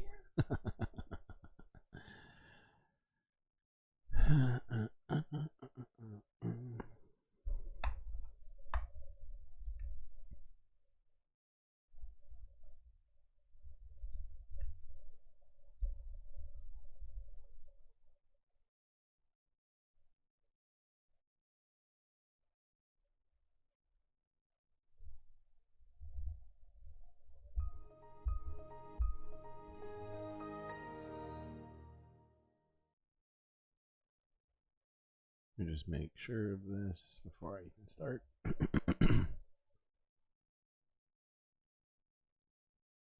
Okay, yeah.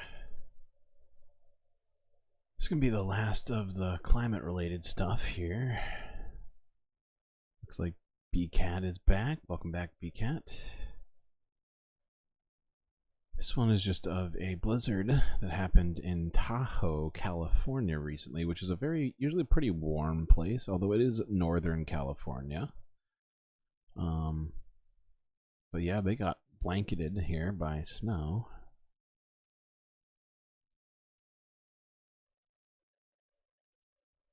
Is there no volume on this video? Doesn't appear to be. Well, I didn't have a ton to say about this video, aside from the fact that it's definitely, you know, just a lot of weird climate things that are happening out there, and no matter where you live, you know, expect the unexpected. Not to say that they don't ever get snow, that's not even close to the case. Just wanted to wrap it up by bringing it back home with those last two to the States, and now,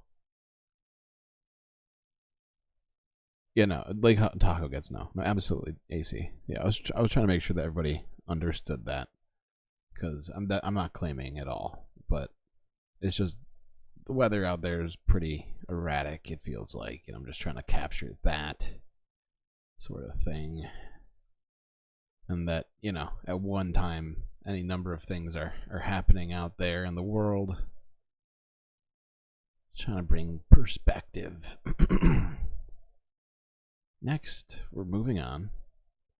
Finally, it would seem. I don't know about finally, but it feels good not to be considering just Doom all day. Now we're gonna move on to the sort of thing that was spoilered. Do you know what? Is that a public park or at the beginning? Is that a private? No, private. By Moa Noip. She was looking at my list. You lived there for a while? Yeah. That was definitely a place where people like go snowboard and stuff like that during the season. Although a lot of places like that have had varied degrees of issues in terms of creating and keeping and managing snow. Not necessarily just in California, but I've heard about it in Colorado, some other places.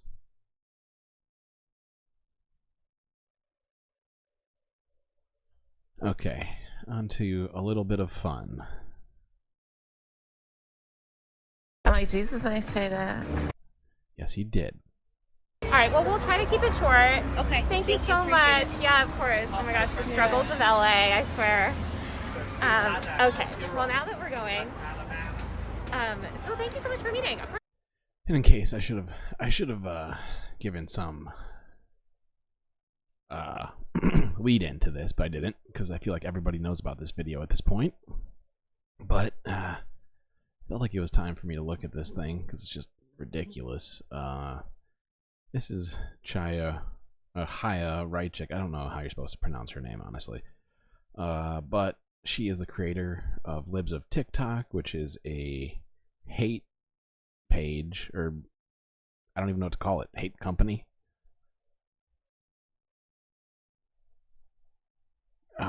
But basically, she posts a lot of, if you're not aware of her, she posts a lot of garbage stuff. Arguably the greatest work of nonfiction of the 20th century. JBP disagrees, but I gotta stick by my guns here on this one. I saw Seth Dillon today saying that you guys are no longer affiliated. What happened with there? I know that he invested in you early, was a huge supporter of you. What happened to that relationship? Just parted ways. For what reason? Personal reasons. Yeah? Yeah. What, you didn't align Totally amicable. I love Seth. Yeah. He's a great mentor. So why wouldn't you want him involved, or, why isn't he involved in the business anymore? Just personal reasons. I'm not going to get into it. Oh, okay. When did that sort of break off? Recently. Uh-huh. So how many staffers? Tell me a little bit more about your organization. We are a small team, just a couple people. And it's all distributed?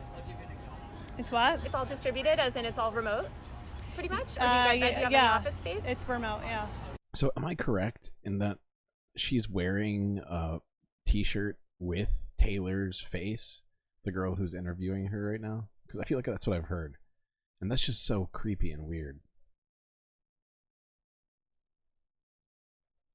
So when did you start, I guess, what got you into all of this? I've always wanted to ask you. I know, I wrote about sort of the history of your Twitter account, but how did you get involved in politics? If you watch any of my interviews, I talk about this all the time.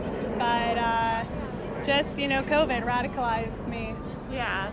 In what way? And they were forcing us to wear masks and not letting us leave our homes. Yeah.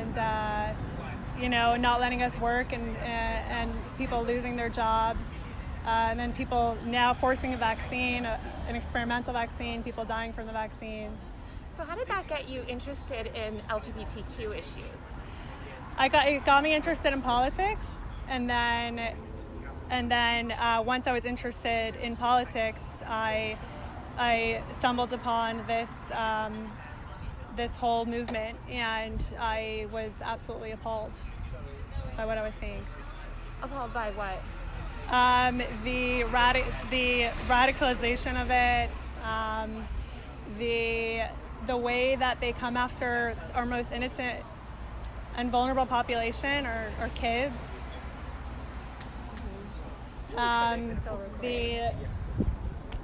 The way that it makes. I'm sorry. Wait. You heard that Chaya asked for this, and it's her assistant filming. And if that's true, it's even weirder. Honestly, you say it's just as weird, but it's even weirder. She's such like a fame hound. It feels like that's what it's all about for her somehow. The ideology is there, right, that she's got going on, but her obsession with social media in this way, it is kind of creepy. You need all of that? You didn't think that it was gonna,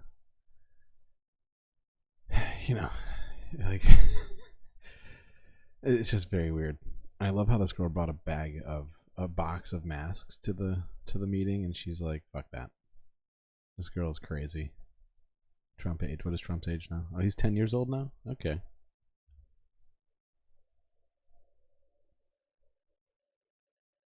There's nothing.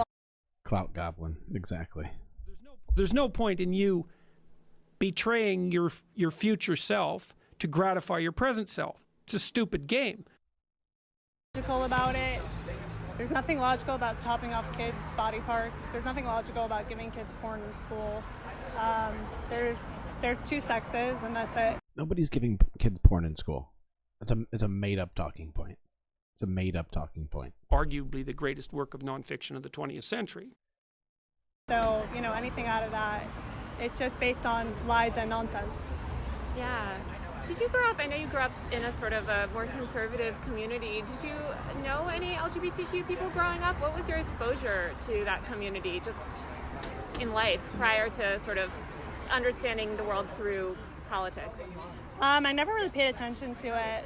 So you didn't have any LGBTQ friends or anything, No. family members? No. So your first exposure to the LGBTQ world was through basically learning about it through the media ecosystem? Through themselves, actually. They would say exactly what their intentions are, what their whole movement is about. So I learned about it through watching their own videos. Yeah. Well, I don't know. What's What she's saying is no. I don't know anybody who is LGBTQ plus, or have I attempted to do any sort of research in good faith about them. I just look for videos to post online. Okay, okie dokie. Aren't I a good guy? videos were you watching? I mean, are you just All talking the about ones- the TikToks that you share and stuff? And tons more on TikTok. It's all over TikTok. Yeah. Very easy to find. Yeah.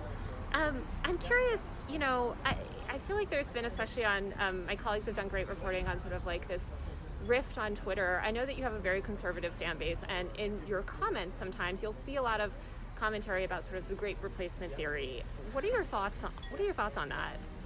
What are your thoughts on the comments on your post telling me to kill myself? Horrible. Yeah, horrible. Obviously against that. Yeah. So will you come out and condemn that publicly? Oh, I would condemn it any time. I'm against murdering anyone, of course. So you're against death threats against me? I'm a big, as somebody that's dealt with a lot of online harassment. I don't know why she thinks that Taylor here, I don't know her very well, so it's weird to call her by a first name. I'll attempt to be familiar sounding with her. I have no idea why she would think that she's pro-death threats. Like, that's nonsense thinking. I don't defend threatening to murder anyone. But I guess I'm curious, Because a lot of times it comes after an attack in the media, like someone like you or another journalist.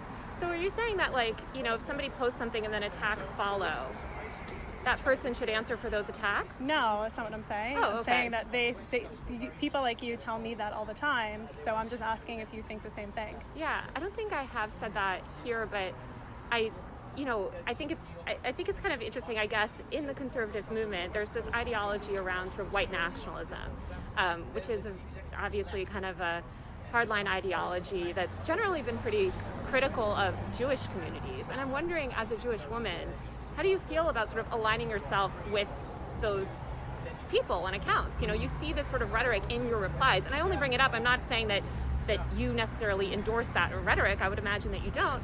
But how do you kind of think about those nuances when you're thinking about kind of the audience that you're building?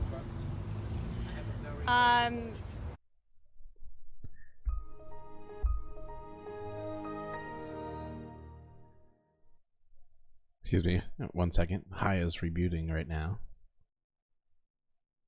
Okay. Some of your audience says we should chop off kids' body parts. What do you think about that? I don't know what you're I think that nobody's doing that. That's what I think. I'm like, Jesus, I say that. talking about. Like a girl says she wants to be a boy, so she chops off her breasts. I'm a big, I believe in personal liberty and bodily autonomy personally. So kids should be able to cut off their breasts if they think that they're boys. I mean, I believe in gender ideology. I guess I personally, my Pretty sure she just misspoke because gender's not an ideology. It's an identity.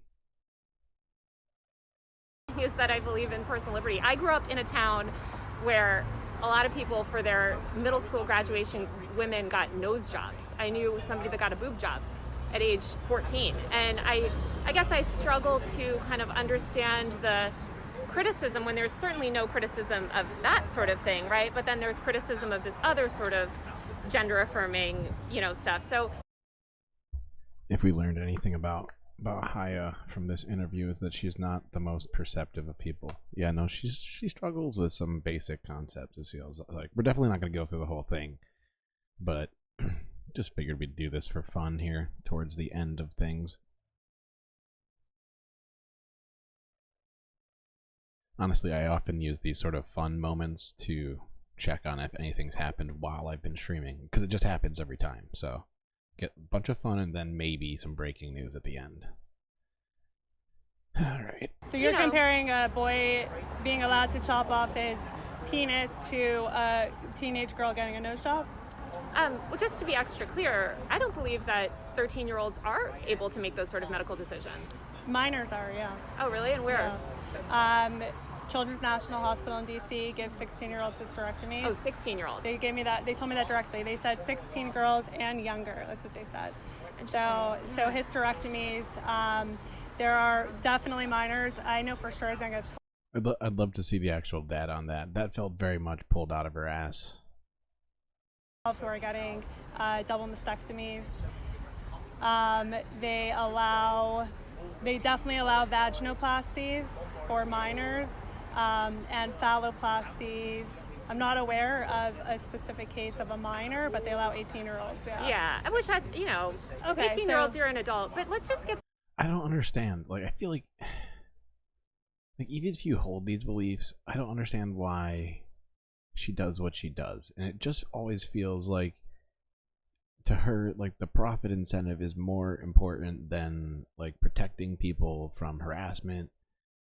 And like she tries to browbeat Taylor over death threats, but let's be real, it's her fans who are the ones out there giving death threats to people. It's nuts. She just blows my mind. So stupid. It's hard to know where to stop the video because I'm always thinking there's gonna be something even dumber she's about to say. Anyway, like I said, we're not gonna do this whole freaking video. There's no way. It's not happening. To the great replacement stuff, because I'm curious, what are your thoughts on that whole ideology? I mean, how many? There were times that there were some months over the past 3 years that there were more illegals coming. Whenever somebody answers a question with how many, prepare for some whataboutism. Can we look at this over here, perhaps? To our border than children being born in the U.S. Does that not look like they're trying to replace us? I guess sort of imagine bringing America in a whole as new population. A melting pot. Isn't that sort of what America was founded No, on? but they're actually bringing in more people than are actually being born. So I guess it sounds like you sort of do ascribe to this theory of the Great Replacement. How does that make I just you look at the feel? facts and the numbers. Well, so, I mean, just let's give a corollary, right? A lot of Jewish people fled, Europe, came over here also as immigrants. And there's a lot of criticism towards Jewish people in those movements, in those far-right movements. So I'm just wondering, as a Jewish woman, sort of how you feel about that and your role in cultivating this fan base that might think of you as a minority or an outsider. Not all cultures are equal. Yeah. So I know you have a lot of concerns about educational materials and books. According to Wireless Mike, the only 16-year-olds getting hysterectomies do it because they suffer from endometriosis, which is a very painful condition. I actually know somebody who had dealt with that. Books and things, especially. They're importing people who want to destroy America, and who come here and do not stand for what America stands for. So, and I think, and we see it, there's time after time after time after time. They come in, they're destroying our cities, they bring crime with them, and they are bringing them in. Like, it's annoying to even like have to push back on this nonsense because it's not even an answer to her question. This is just her obfuscating the point that was originally being made, right? So it's really annoying for me to want to do what I'm about to do here.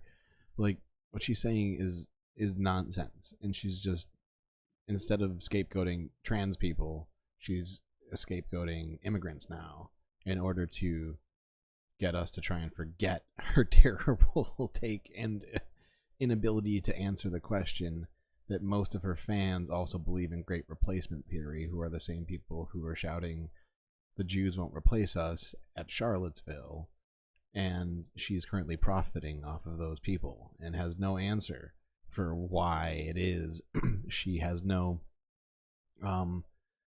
ethics when it comes to that or any concern about it. They want to move here and destroy the country they fought for their lives to get to. Right. Yep. That makes sense. Exactly, BCAP. Yep, well thought through take from higher right chick here. Arguably the greatest work of nonfiction of the 20th century. To replace us.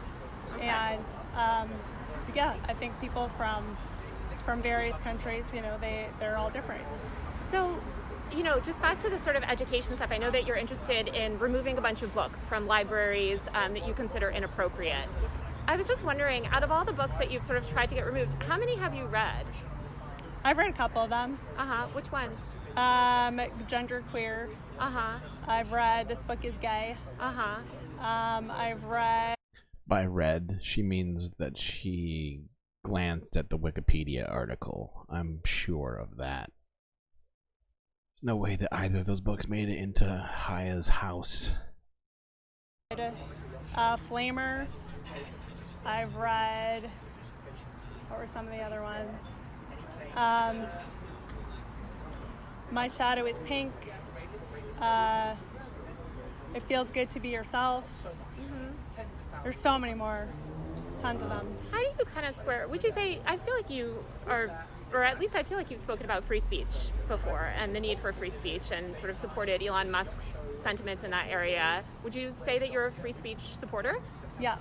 So how do you square Loves it. sort of being this free speech supporter with wanting to ban literature?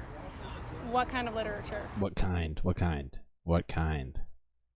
Huh, weird. Super weird. There's no point in you betraying your future self to gratify your present self. It's a stupid game. You know what? I think I agree with Jordan B. Peterson on this one. It seems like Haya just sort of betrayed her future self by betraying her. Oh wait, it's such a dumb. I'm sorry, I forgot the entire quote. But it does seem like she is somehow, you know, painted herself into a corner here with this one. Loves free speech. What kind? Well, Haya, that's not the way that free speech works, I'm afraid. Any kind of literature. I mean, I would think that What kind of literature am I trying to ban? Oh, I thought you were just trying to say you've made an effort to get books removed from schools. What kind of books?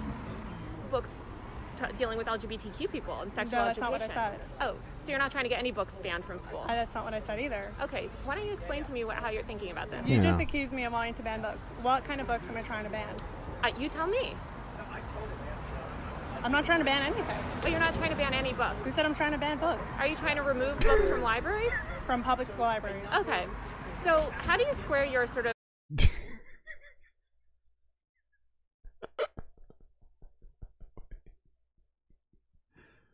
books dealing with LGBTQ people and sexual No, that's education? not what I said. Oh, so you're not trying to get any books banned from school? That's not what I said either. Okay, why don't you explain to me how you're thinking about this? You just accused me of wanting to ban books. What kind of books am I trying to ban? You tell me. I'm not trying to ban anything. But you're not trying to ban any books. Who said I'm trying to ban books? Are you trying to remove books from libraries? From public school libraries. Okay, so... Oh my god, that's a long clip right there, but I almost want to just clip that, because this is tremendously stupid. To ban books. What kind of books am I trying to ban? You tell me. I'm not trying to ban anything. But you're not trying to ban any books. Who said I'm trying to ban books? Are you trying to remove books from libraries? From public school libraries. Okay, so... I'm sorry, chat. I do in fact have to clip that, because that is just so incredibly stupid. Wow. I mean, it's just so dumb. It's just so incredibly dumb. She didn't even finish the sentence before she contradicted herself. Am I wrong, chat? Am I losing it? Let me go back slightly further, because what the fuck? Books dealing with LGBTQ people and sexual No, that's education. not what I said. Oh, so you're not trying to get any books banned from school? That's not what I said either. Okay, why don't you explain to me how you're thinking about this? You just accused me of wanting to ban books. What kind of books am I trying to ban? You tell me. I'm not trying to ban anything. But you're not trying to ban any books. Who said I'm trying to ban books? Are you trying to remove books from libraries? From public school libraries. Okay. So how do you square your sort of notion of free speech and free expression and allowing all of that stuff with wanting literature removed and wanting access to information removed? What kind of literature? You tell me. Porn. Gay porn. Uh-huh. Yeah. And what do you consider gay porn in these books? So you want to see it? Are you talking about the stuff that you've tweeted, basically? You consider yeah, it like there's inappropriate. pictures of like blowjobs and like how to have gay sex with like naked. I think she gets come on, chat. I think she gets a little excited talking about it. Am I wrong? You know, she just gets what's the word? Aroused, I feel like, is the word. I don't want to be too inflammatory with my language, but my God. He looks good, and he looks hard. People masturbating and stuff. Yeah. Did you? Pictures of it. Oh, yeah. totally. And Yeah. I went to public school. And we had a sex ed class in public school where we were shown, information about sexual health and, sex and masturbation and things like that. I'm curious about your own education. I mean, was that something did you ever go to a sex ed class, or is this all sort of new to you where you're sort of learning about how this works in public schools? I don't live under a rock. So you did have sex ed classes when you were growing up? We had some kind of education, yeah. So you do think it's important for children to have education? That wasn't an answer, and I would guess that she didn't. Wasn't she homeschooled? Am I wrong about that? Hold on. Sex education? Not the way they're doing it in public schools. How are they doing it? They're giving kids porn and telling third graders that they should masturbate. They're giving middle school children guides to gay sex and anal sex, sex toys. How would you describe the type of sex education that you would like to see in schools? At this point, I want all sex education actually removed from schools because I don't trust the schools to do it. Okay. After what we've seen, I don't trust them at all. Zero. We need to completely eradicate it and then redo it in a normal way that's appropriate. So I saw you said that you got banned from Stripe today. How much money did you have tied up in that platform? I'm not going to get into that. They already restored me. Oh, okay. They already restored her? Yeah. Jesus Christ. I noticed, That is a failing of free market capitalism right there. If she can be restored that quickly, good God. That is, wow. She gets hot thinking about how pure she is, you think? That's what gets her off. Being better than you is her turn on. Right. Yeah. Okay. Maybe that's what it is. It's an interesting take. Wait, let's see if I have the clip good here real quick. Hold on. I'm not trying to ban anything. But you're not trying to ban any books? Who said I'm trying to ban books? Are you trying to remove books from libraries? From public school libraries. Okay. So how do you square your... Okay, perfect.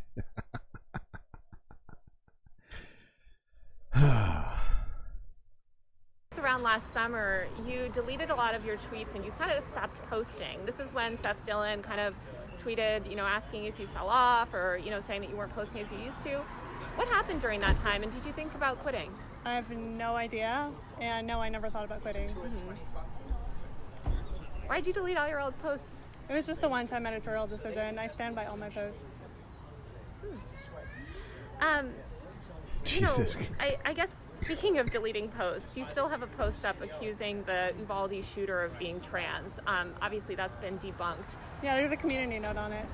So why not remove There's a that post community if note. you're Yeah, why so not remove it? comfortable with removing posts? Yeah. I thought you were a journalist, Chaya. Give us some journalism.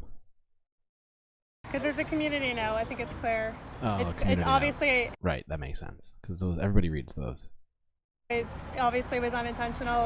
There was a watermark on it. It was from a meme, an account that was going around.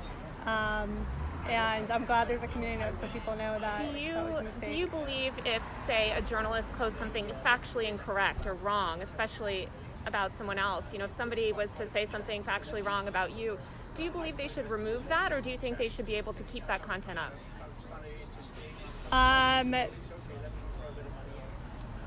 Twitter is free speech.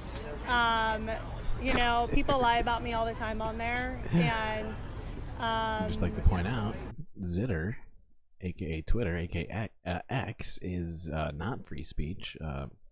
Obviously, I think we all know Elon Musk has banned multiple people's accounts who speak out against him, and has gone by the will of dictators in multiple cases, banning free speech about political things. And so, yeah, no, wrong high. They don't get taken down. if you want, it has to go both ways.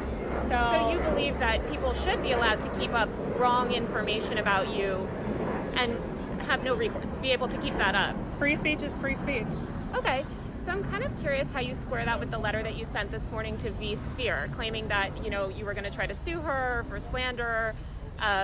You know, if free speech is free speech, then why are you threatening your critics with lawsuits? Well, defamation is different. Oh, that's so weird. Would you call misidentifying a shooter's sexuality defamation? No. No, you wouldn't. That's weird. It's weird how you're not very consistent on any of your talking points. Is BCAT K going to bed? Good question. I'm not sure. If she is, I hope she sleeps well. Good God. Oh, Haya, why must we watch this video of your stupidity? And like I said, there's hold on. Okay, I've imported the sample. Now I gotta cut it real quick. Let's see here.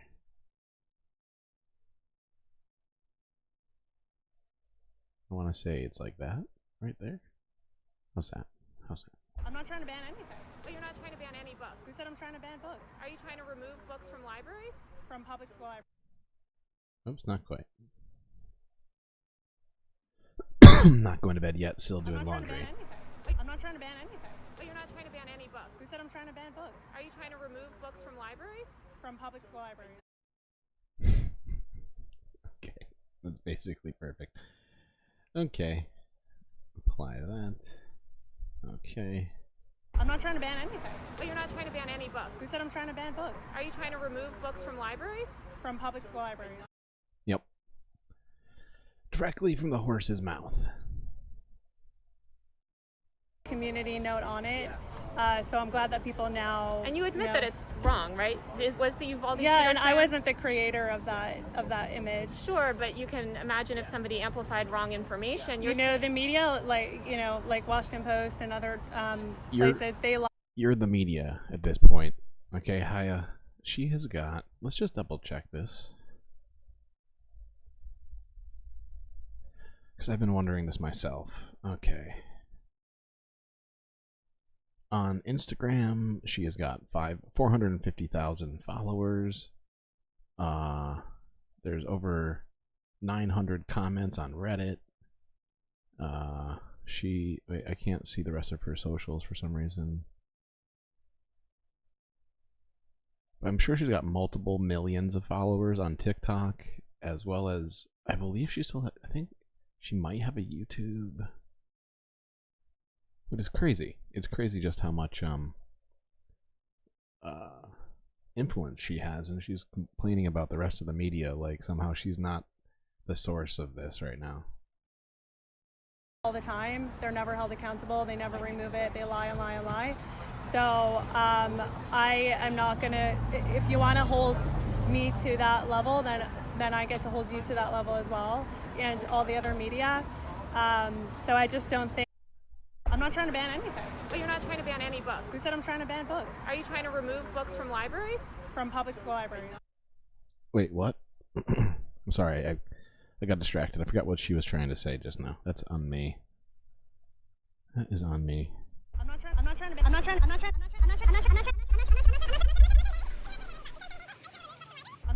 anything. But you're not trying to ban any books. Who said I'm trying to ban books? Are you trying to remove books from libraries? From public school libraries. Okay, yep, just checking. You know, it's not accurate to. Does Anna follow her yet? Good question. Good question. Compare it because. Was the Uvalde shooter trans? The Uvalde shooter wasn't trans. Got it. And so I guess knowing that you posted wrong information, you're saying it should stay up and everybody else should be allowed to keep whatever they have up as well. Is that sort of your stance? Am I accurately understanding it? Is there a law against... No, I'm not asking law. I'm just asking your personal sort of opinion. I'm just kind of curious because it seems like you have come after other people such as V-Sphere. Is there a law against... being a fucking bitch. Thank you, AOC. No, but there should be. Other critics saying, you posted wrong information about me, take it down. I totally get that. That's your prerogative. It's different with defaming a journalist like that. They're defaming me. And you don't think that calling a shooter trans when they weren't trans is defaming anyone? No. Okay, interesting. I guess they're knowingly lying about me. And what would you say that you did when you sort of posted that about the shooter being trans? Like I said, an image that was going around for months. Rules for thee, not for me. That I shared from another thing accidentally, and I'm glad there's a community note on it. I know you come from a more traditional family and sort of a more traditional culture. What does your family and think of your success? You've made a huge career for yourself. You're obviously a rising star in conservative media. How's that affected your interpersonal relationships? I'm not going to get personal. I'm going to get into my personal relationships. Yeah. How's it affected your life? I mean, just dealing with this sort of fame relatively overnight. So, I mean, thanks in partly to you, there's been a lot of death threats, a lot of really nasty messages. But you seem kind of proud about the press It's that her you've fault. received. It's her fault. It's not your fault, right? No responsibility here from Haya. It couldn't possibly be anything I've said because everything I've said is so smart. But it's you, Taylor Lorenz. You're the problem. Everything I've said has basically been arguably the greatest work of nonfiction of the 20th century. Right. Profile picture is holding up a newspaper with you in the headline. Yeah, a newspaper where they just basically lied about me. I thought it's funny that they just continue to make up these lies and libels. You've gotten a big, even if you discount the mainstream media and just talk about the conservative media, I think your platform has risen pretty significantly. What changes has that had on you? I mean, I cover the content creator industry, and I've seen a lot of people go from sort of a very low-key life, which I would imagine you're living before, to a massive amount of attention and, money and powerful people around you. How has that affected you? Like I said, some safety issues, in part thanks to... some safety issues for other people, in part thanks to the work of Haya Reichik and Lives of TikTok. Thank you. You... a fucking bitch. Thank you, AOC. To you and to some other members of the media. But I'm not going to get into my personal life. Oh, no, not about your personal life. I'm just wondering about your career aspirations. Where do you see yourself in 10 years? We'll see. You can make all the plans you want, and God could decide something else, so you don't have any sort of 5-year plan, 10-year plan? I mean, I have plans, but nothing I'm going to share. Mm-hmm. I'm curious, if Trump was reelected, would you be interested in a job with his administration? Maybe. Mm-hmm. Who are you supporting in the election? She would lap that up so quick. Oh my god. Did you see the look on her face just now when she said it? She was like, maybe. It was very sort of telling, if you will. My god. Alright, I feel like that's enough of her. I can't look away, chat. I don't know why. But I can't look away. We're gonna keep it going until I really feel like I have to look away. There's one candidate, Trump. Mm-hmm. Yeah. Will you be campaigning on his behalf? R.I.P. Nex. Yes. Thank you, BCat, for that. 100%. Moment of silence.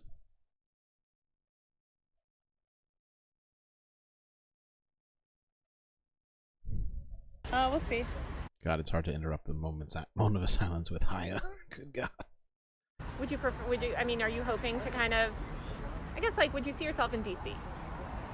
I haven't made any plans yet. Mm-hmm. How did you get connected with Oklahoma, the state of Oklahoma, and how many times have you been to that state?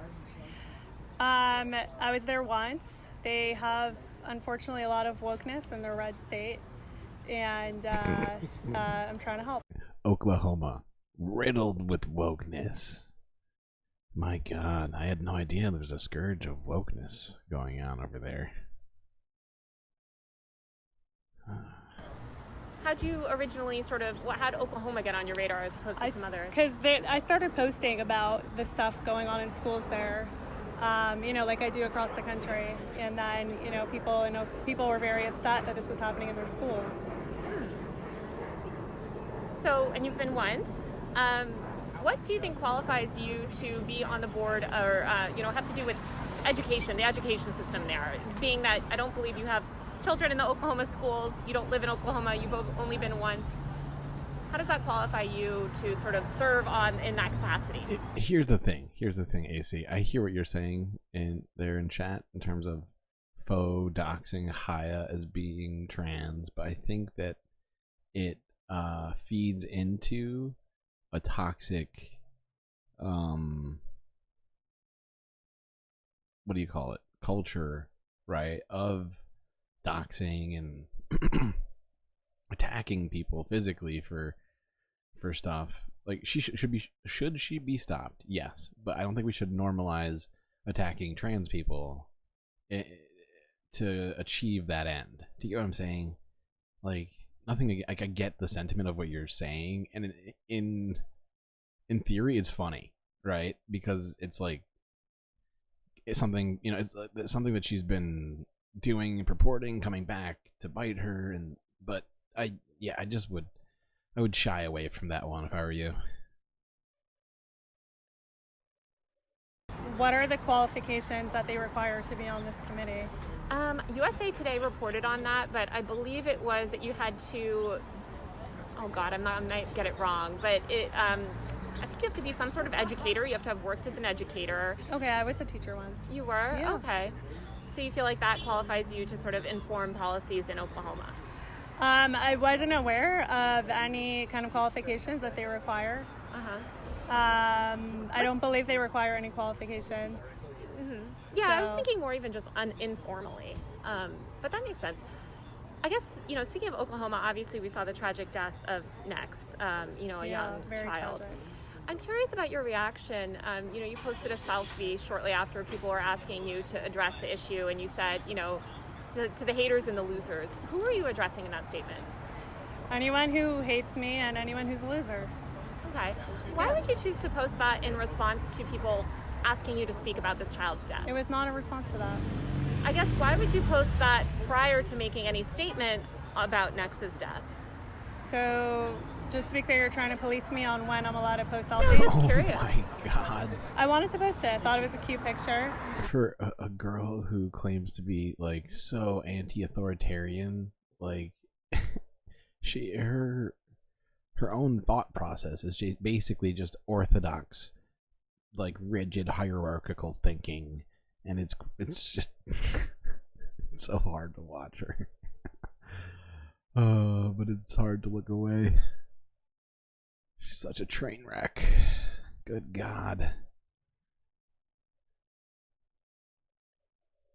I just decided to post it.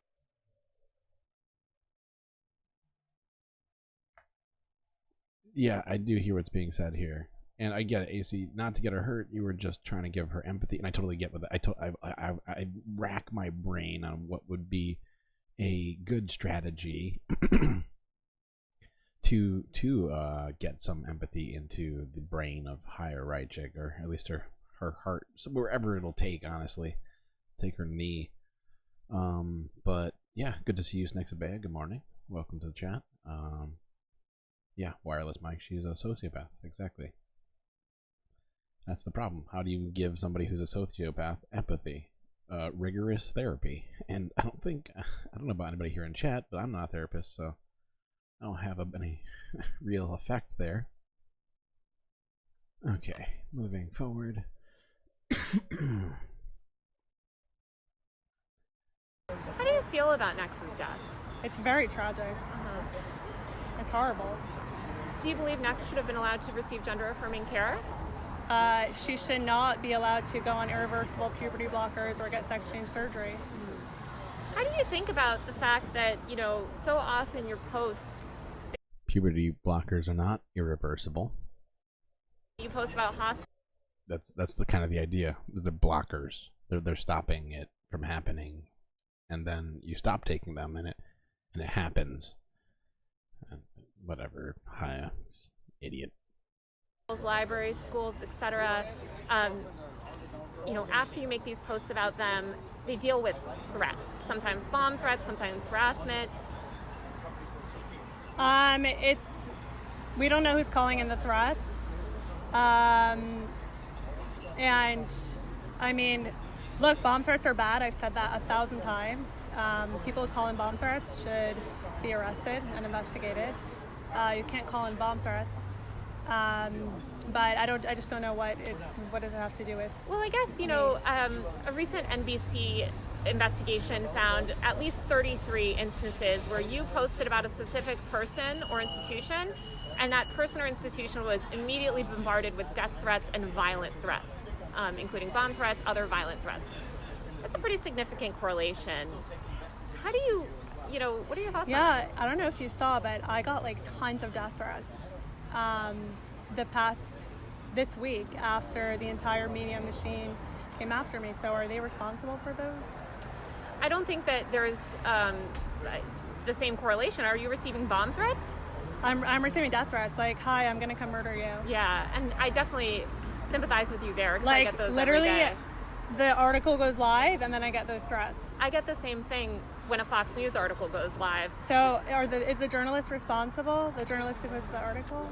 I would say, you know, there's a different responsibility when we're talking about media. And I guess to me, a death threat is different than a violent bomb threat. A death threat, I think we're kind of getting normalized to them, unfortunately, online. We get a lot of them. Probably you and I get them constantly, 24/7. I'm wondering kind of how you think about taking these obscure people, right? Because you and I are both public figures, and I imagine you and I we have a high tolerance, right, for what we... Yeah, she makes me sick to my stomach too. And I think we've probably gone through as much as we need to on this video. Let's see here.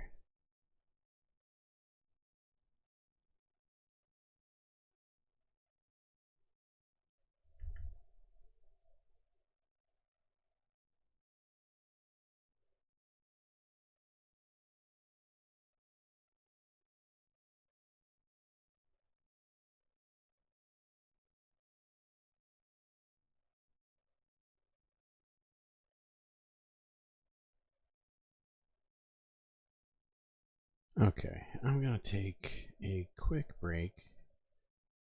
And while I'm taking that break, we are gonna watch some stuff.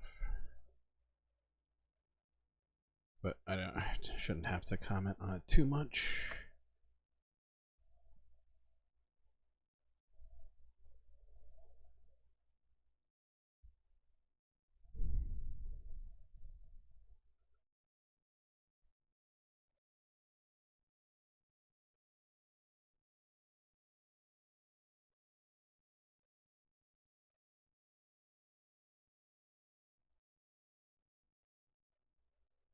Okay, chat. Well, I'm taking a break really quickly. We are gonna watch some more from the ICJ.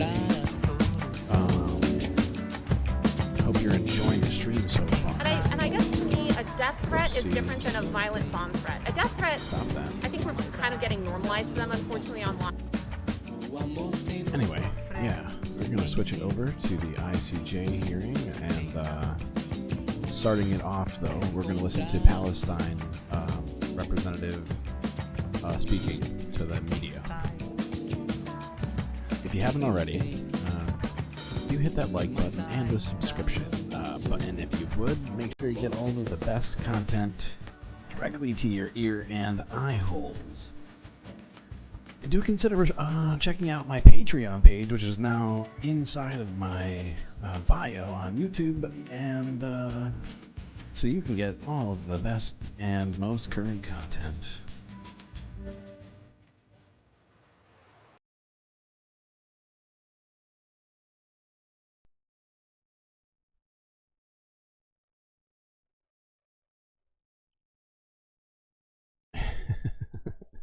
I hear the sentiment, AC. I hear your sentiment and wanting her to actually live through some of the suffering she's causing other people.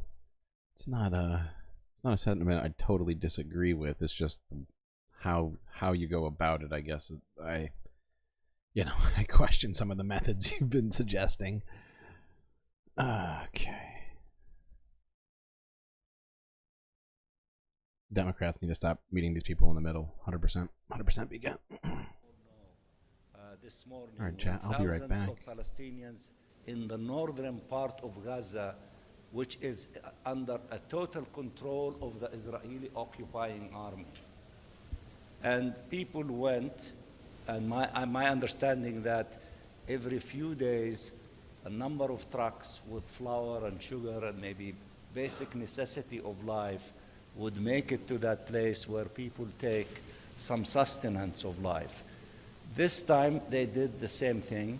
It seems that they were large in number, thousands, and then all of a sudden the Israeli army started firing at them and shooting.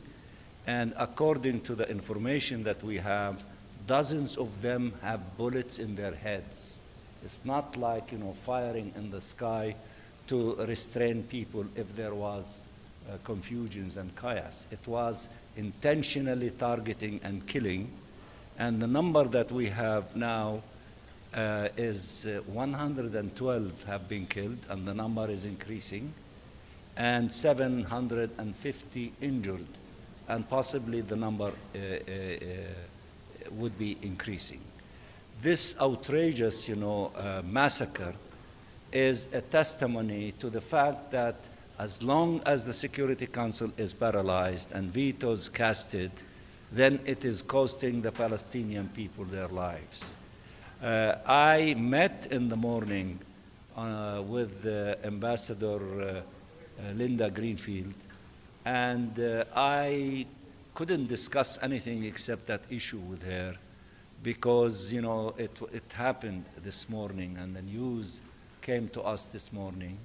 I implored her that the Security Council has to produce a product of condemning this killing and to go after those responsible for this massacre. Accountability is extremely important, and that the Security Council should say enough is enough, and if they have a spine and determination to put an end to these massacres from happening all over again, what we need is a ceasefire. We are grateful that Algeria and us, we talked very quickly, and we acted very quickly. We sent a note, a letter to the Security Council and to the SG and the President of the General Assembly, and we put in that letter the information available to us, and we condemn in the strongest possible terms this heinous massacre against our people, in violation of everything, including the provisional measures asked for by the ICJ in the case of South Africa on the genocide situation in Gaza by the Israeli forces against our people. So we very quickly, our brothers, the Algerians, through consultation with us, prepared a draft press statement and called for a meeting with the President of the Security Council. We just finished the meeting with her, and now there is a meeting that was called for, an emergency closed meeting of the Security Council. It is taking place, and we hope that the Security Council elevate itself to produce a product to express their outrage and the condemnation of this massacre, and to hold those responsible to an account, and also to adopt things. Our desire is ceasefire, but whatever they adopt in order, to condemn this massacre and to apply the maximum pressure on those committing it and those who are shielding them, that would be a step in the right direction. We will be waiting to see what the Council will do. And if they agree to a product, I'm sure it will be announced to you or read to you. And I think that the Arab group will address the media after we are finished with this exercise. Now let me repeat, this indicates the urgency of putting an end to this, these massacres against the Palestinian people. There is no way except a ceasefire to be put in place. And even I said to the ambassador of the United States that there is nothing that can prevent you, if you have clout over Israel, have a unilateral ceasefire put in place for as long as you want. You don't need a resolution in the Security Council, but do that and negotiate for a resolution. Negotiate for whatever you want, including in Qatar, in Doha, in Cairo, in Paris, for the issues that you are negotiating. But at least for heaven's sake, put an end to killing civilians, children, women. And we hope that we will see some progress in the Security Council in the next hour or so. Did you feel she was open to that, your suggestion? I think her heart is in the right place, but she is an official of an administration that receives instructions from Washington, D.C. And then you can ask her or ask any member of her delegation. They are the ones that can speak on behalf of their government, nobody else. Thank you. What are the main issues or the main parts of the press statement that you hope, or press elements that you hope that the Security Council will adopt? Let's not, go ahead of ourselves. Let's wait and see what they will come up with, and we sincerely hope that they can come up with something meaningful, and then let it speak for itself. Let not speculate. Thank you.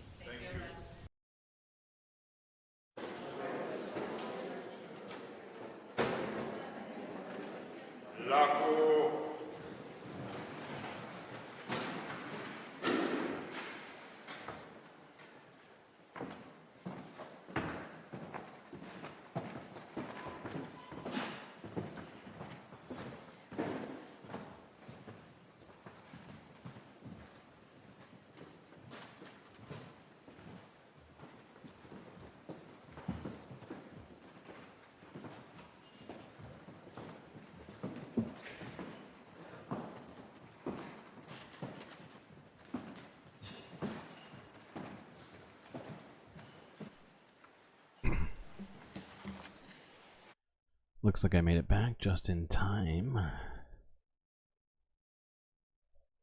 It's good to hear the Palestinian representative there. Can I imagine having to wear the outfit to work every day? Well, I have to wear the helmet every day, but that looks pretty terrible too.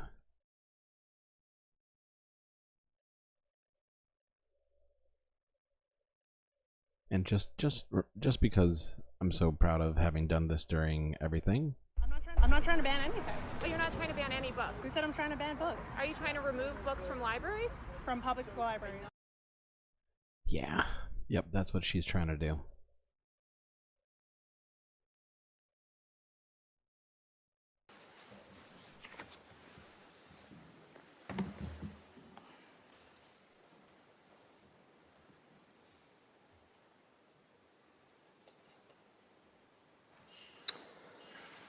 Please be seated. The sitting is open.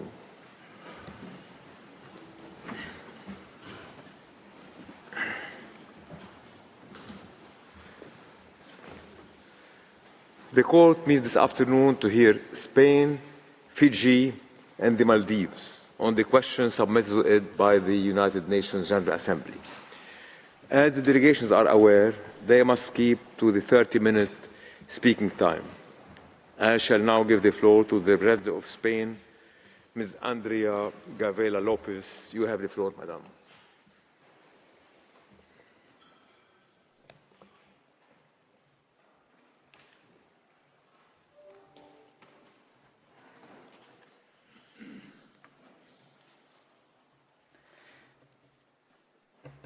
Mr. President, esteemed members of the Court, it is an honor to speak before this Court on behalf of the Kingdom of Spain.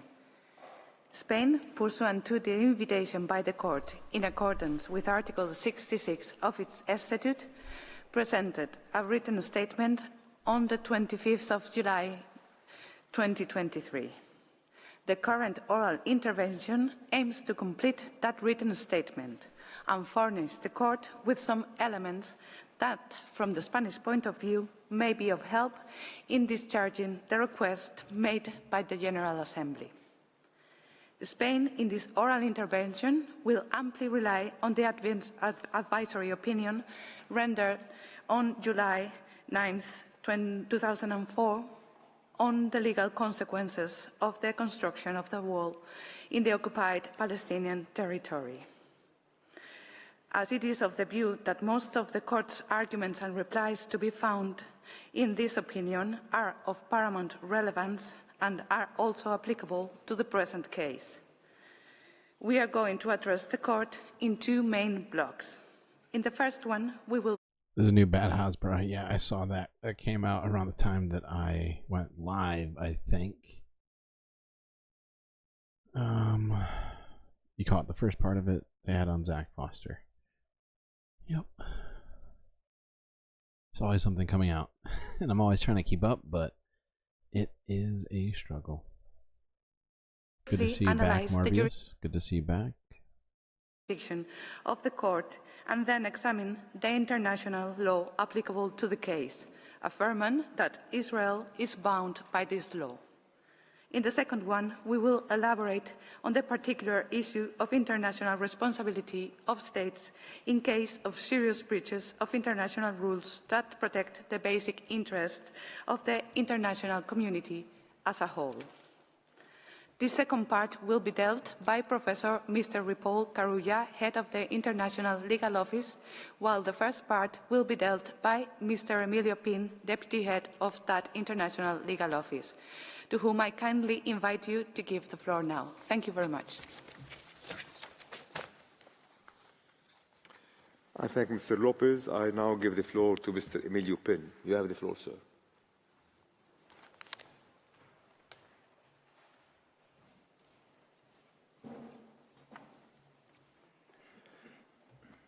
Mr. President, esteemed members of the Court, it is an honor to speak before this Court on behalf of the Kingdom of Spain. The competence of the Court to give the advisory opinion requested by General Assembly in its Resolution 77/247 is based on Article 65, paragraph 1 of its Statute. The General Assembly, which seeks the advisory opinion, is authorized to do so by Article 96, paragraph 1 of the Charter. The questions are directed to the... Okay, hold on. Alright. I was really just using this video as a filler for my break. I've got some stuff for us to look at. So, hold on a second. Who keeps saying what word? You don't think you know what means? Inconceivable? Which word? Am I saying a word? Dating apps suck. I think that's a factual statement.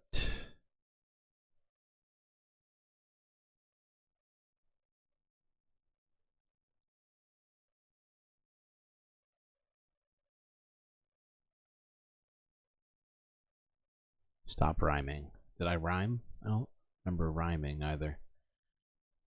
It's on me, I suppose.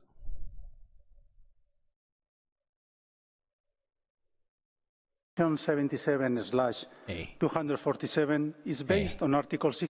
Pal, settle down. I am not ready for you.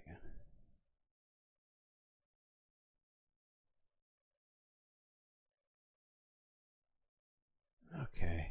How do I want to do this? I gotta reload this.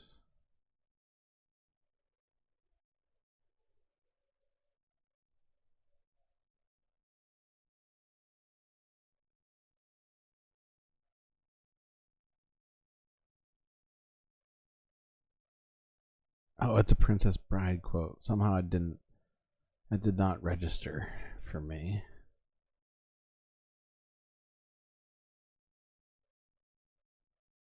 Alright, these are all from very, very recently. And I guess I'll do it in this order. That seems fine.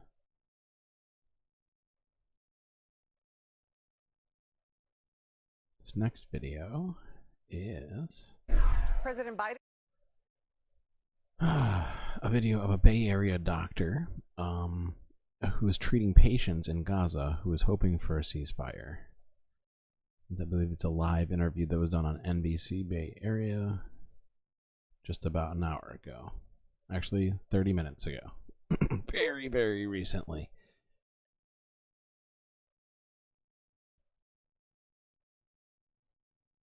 I'm making people feel old. What did I do? What did I do that made people feel old? No, I've seen the movie. I've seen the movie. I just missed the reference, okay? We've made Princess Bride references on this stream multiple times. I'm just not an aficionado of references to Princess Bride. Unfortunately, I'm sorry, chat. That is one of my failings in life.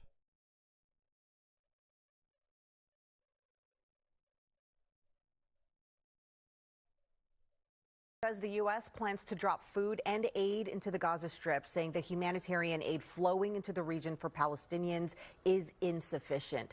To that end, one Bay Area doctor decided to do what he could to help the situation. He is currently treating patients in Gaza. He's also hoping for a ceasefire. NBC Bay Area's Jocelyn Moran spoke with his family in the South Bay tonight. It's day 17 in Gaza. Today was packed. It's Friday. Mohammed Soubeh has been sending daily updates from Gaza to his family here in the Bay Area. They then post them to his social media account for others to see. He's a Bay Area ER doctor who left last month on a 5-week mission. We're hoping for a ceasefire. Today, plumes of smoke all around the hospital earlier in the day, and saw many trauma patients. We're really hoping things settle down. At home in the Bay Area, his wife Naima Dean takes care of their children, Ahmed and Majid. She supported Mohammed's decision to go to Gaza. At the end of the day, when you're seeing the people suffering, you want to go and help. And Mohammed, being an ER doctor, it was like that's how he could do it. But she tells us she wakes up every day thinking about him. Can you hear me? Mohammed tries to call her each morning. The connection wasn't too bad today. He tells her about 2 little boys he met. Oh, here comes Enes. He just blew me a kiss. They're like, when are we gonna get our new legs, our prosthetics, and can you just take us with you back home? Oh, it's so sad. I mean, I'm ready. Sweet. I'm ready, honestly, to take all of them. I know. I feel heartbroken that they're in a situation where that's what they have to ask. At home, Mohammed's son Seriously. worries about him. That is depressing. Okay. Now this is taking it to Britain.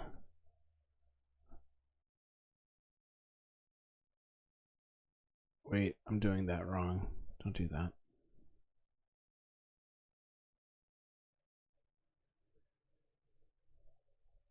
Now this is about George Galloway, who was running for a minister, not prime minister, but what's it called? Hold on. I had his information up and I just blanked on it.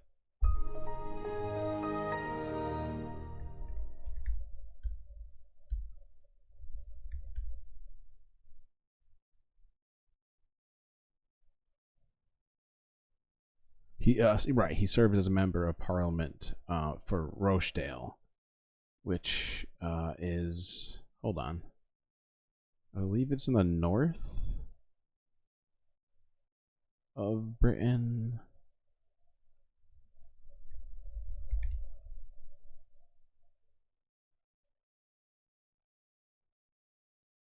Oh nope, it's just giving out candies.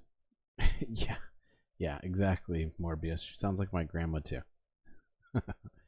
Who wants a Werther's original?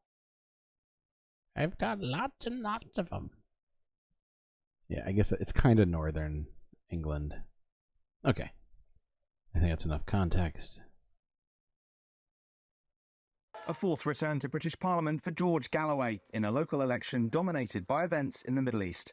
After a resounding victory in Rochdale came a warning to the governing Conservative and opposition Labour parties. This is for Gaza. You have paid. Wireless mic. It's just a sound on a soundboard. Got a bunch of these over here. You can't restart your computer while you're streaming. It's impossible. Right? Like I've got a bunch of them. In the Ice Age, how much taxes did people pay? He looks good, and he looks hard. Oh, Jesus, I say that. Stop taking pictures of yourself. Your sister's going to jail. I don't want reality. Hey, that's mean. See what I mean? It's I got a plethora of them. I'm not gonna bore you with every single one. We could go in on it.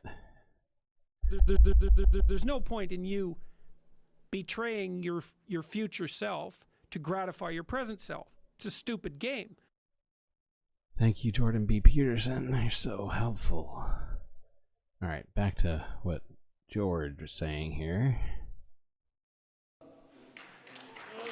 You have paid and you will pay a high price for the role that you have played in enabling, encouraging, and covering for the catastrophe presently going on in occupied Palestine in the Gaza Strip.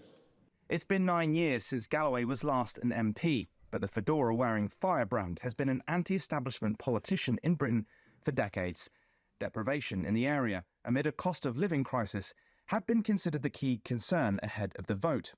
But among the large Muslim population, Galloway's criticism of Britain's support for Israel in its war on Gaza turned the conflict into a major issue. Speaking ahead of the vote, Galloway said that shouldn't be a surprise. And of course, amongst a section of the people, Gaza comes up a lot. After all, people are watching these atrocities by the hour on their telephone. The Labour Party, led by Keir Starmer, is widely expected to win a general election in Britain in the coming months. But in Rochdale, in a seat it previously held, Labour abandoned its candidate, Azhar Ali, over anti-Israel comments he made in the lead-up to the vote. While turnout in this election was low, at less than 40%, some will now be questioning whether the issue of Gaza becomes more significant in a national vote. Joel Flynn, TRT World. I just think it's really good to see pro-Palestinian voices being elected to Parliament and other places. Not enough of them out there, so yeah.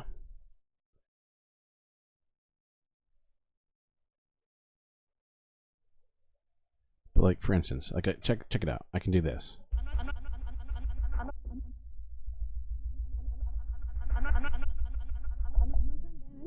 you're not trying to ban any books. Who said I'm trying to ban books? Are you trying to remove books from libraries? From public libraries.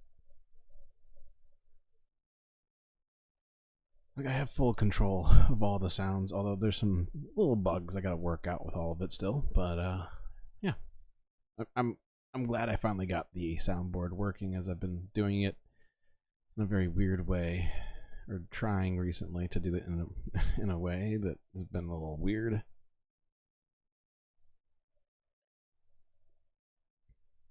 Mohenop has multiple computers apparently.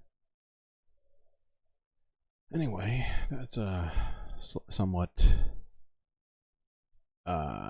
positive, optimistic feeling sort of video. I'm glad we watched that one. And this is actually a speech from him, a snippet of a speech from him regarding Palestine.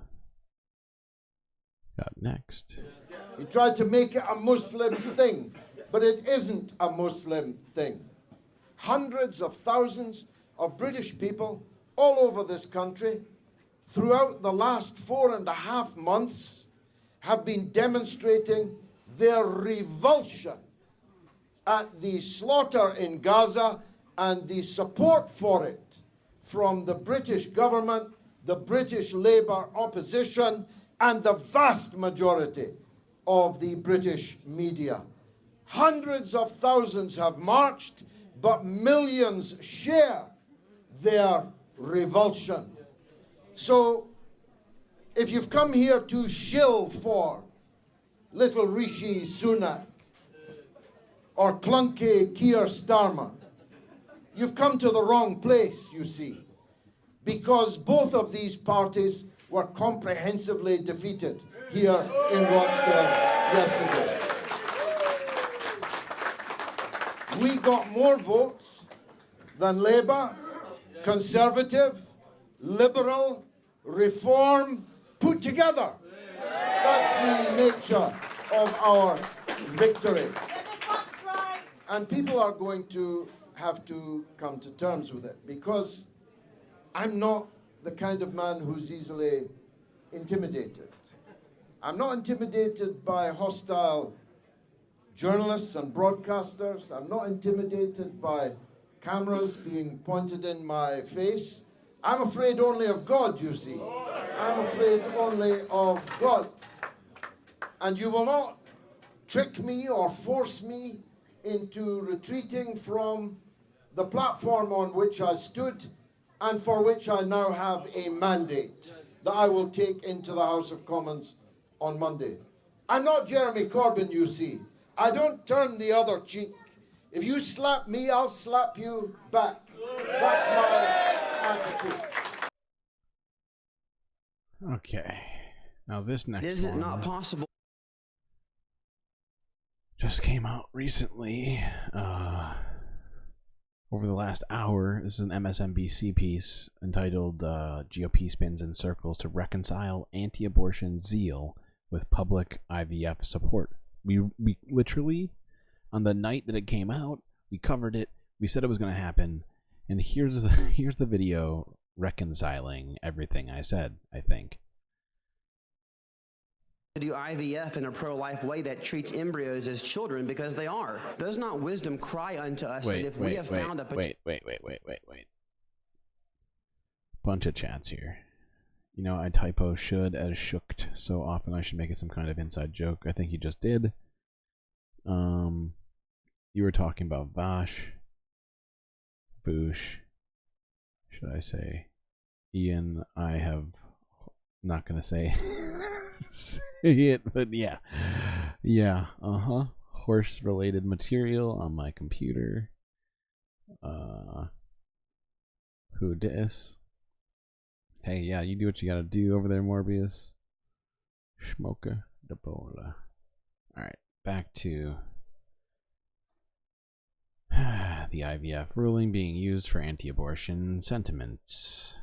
Because they are. Does not wisdom cry unto us that if we have found a potential silent holocaust of our children, that we should pause, just stop? I quoted Jack Reacher. I'll quote. Am I Jesus? I say that. Vanilla Ice. Stop, collaborate, and listen. That was Alabama State Representative Ernie Yarbrough, a Republican, yesterday debating new legislation to protect in vitro fertilization while quoting both the Bible and Vanilla Ice. If it wasn't already clear, it's sort of a mess down in Alabama. And yet, somehow this week, Alabama's Republican-controlled legislature managed to pass something after the state Supreme Court ruled 2 weeks ago that frozen embryos are children and effectively ended access to fertility treatments. The new legislation, passed yesterday, aims to grant civil and criminal immunity to anyone providing IVF services, meaning doctors can't be sued if they give fertility treatments. But the legislation fails to address the fundamental question here. How does the state of Alabama define a child? Is an embryo created by IVF a person? And if you freeze an embryo, are you freezing a person? Meanwhile, at the U.S. Capitol, the cleanup effort is going even worse. Despite top Republicans in the country publicly pledging to support IVF after the... Sorry, I'm just trying to read all these people. Carrie Lake, Matt Dolan, Mike Rogers, Tim Sheehy. Tim Sheehy? Sheehy. Okay, Tim. Sam Brown. Interesting. It's hilarious how these people want to you know, take the side of people for IVF, but in no way would they ever support abortion. And it's just nitpicking, the most idiotic thing. Republican Senate campaign arm begged them to do. Wow, that description in chat is graphic. I'm definitely not saying that on chat. So white, he quoted Vanilla Ice. Don't they get frostbite? I don't know. What do I know? What do I know? Probably. You would think. One would think. So, earlier this week, Republican Senator Cindy Hyde-Smith blocked a measure that would have provided federal protection for IVF treatments. Cindy Hyde-Smith explained her position, saying, Good job. I support the ability for mothers and fathers to have total access to IVF and bringing new life into the world. I also... Just ridiculous. Why? Why do they continue to make healthcare illegal? It's gross. The ability for mothers and fathers to have total access to IVF and bringing new life into the world. I also believe human life should be protected. That sounds confusing and maybe somewhat hypocritical. That's because it is. Republicans appear to want it both ways here. They want to give lip service to IVF protections, but they also don't want to do anything to protect IVF. Joining me now is Erin Carmone, senior correspondent at New York Magazine and author of an upcoming book about the post-Dobbs era called Unbearable: Being Pregnant in America. That's an understatement. Erin, thank you so much for being here tonight. The thing about hammering home this notion that life begins at conception, which Republicans have been doing, I don't know, for decades, is that eventually people start believing you. 49% of Republicans think embryos are children. And here we are in a sort of situation that is wholly of Republican making. 49% of Republicans think that embryos are children, and 21% of all American adults are illiterate. Do the math, folks. Do the math. Is there a way out for them on this? Well, you know the famous New Yorker cartoon of I never thought the leopards would eat my face? Yes. I keep thinking about that because, yes, there are some true believers like our Vanilla Ice fan friend, Ernie Yarbrough, who sincerely have thought through the issues, and they really think that if you freeze an embryo, which itself can endanger its future, right? Routine processes of IVF could result in the destruction of a fetus, even though the intention, in theory, is to build a family. But most of them haven't really thought about it at all. Yeah. And IVF, as we know, is overwhelmingly more accessible to people who are well off, would like to become parents. No kidding. People that lawmakers know, they realize that this is political poison. And so they never thought that the leopard would eat their face in terms of the actual political popularity of this, staring them in the face. Now, you rightly call out the total incoherence in what they're saying. And I think Yeah, just to harp on what she just said, a single IVF cycle can cost up to $30,000. Just keep that in mind, folks. That's pretty much like an average wage, like a median wage, something like it's close to it. So you have to have that as expendable income to even consider it. Damn, 30,000. That's even more than I thought. I was gonna say 10. I'm glad I looked it up. That's nuts. that is to paper over the fact that they actually haven't fully worked out what their position is. The Heritage Foundation thinks that the Alabama State Supreme Court decision was awesome. Yeah. You know, Alabama has passed this completely, the legislature has passed this completely incoherent thing that says that, like, for 15 months, nobody can be prosecuted. It doesn't even have a carve out for malpractice. Like, it really actually causes more problems than it solves. But that is because they have not fully understood the implications of what they've said.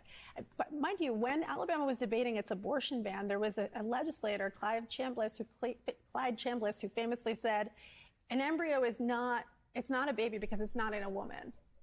Right. You know, so they have had times to try to say, well, if I can't control a woman directly, then it doesn't There's count. Not a uterus that I can, so I think police. For them, they have not fully thought this through, but their own personhood laws people like Mike Johnson, the Speaker of the House, have supported laws that would severely restrict IVF. So rather than kind of have this debate out in the open where a ton of people who are very powerful in the conservative movement are being like, yeah, Alabama State Supreme Court, they're just trying to say, IVF, it's great. And when you look into the fine print, if you even got something like a straight answer, you might find out that they support really unsustainable, difficult, like ineffective, expensive practices in IVF that anybody who has been through the process will know is the same as making it completely unavailable. Yeah. Oh god, because of all the irony, I gotta do something here, folks. We're gonna do this. Click record.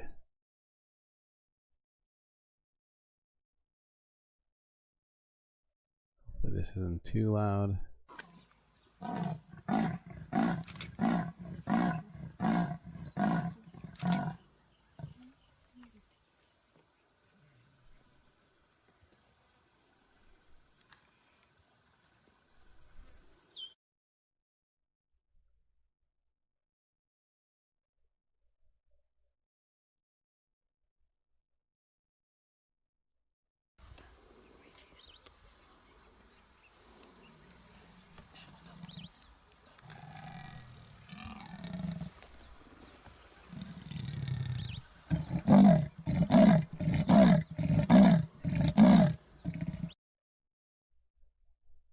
Okay, that was the sound of a leopard.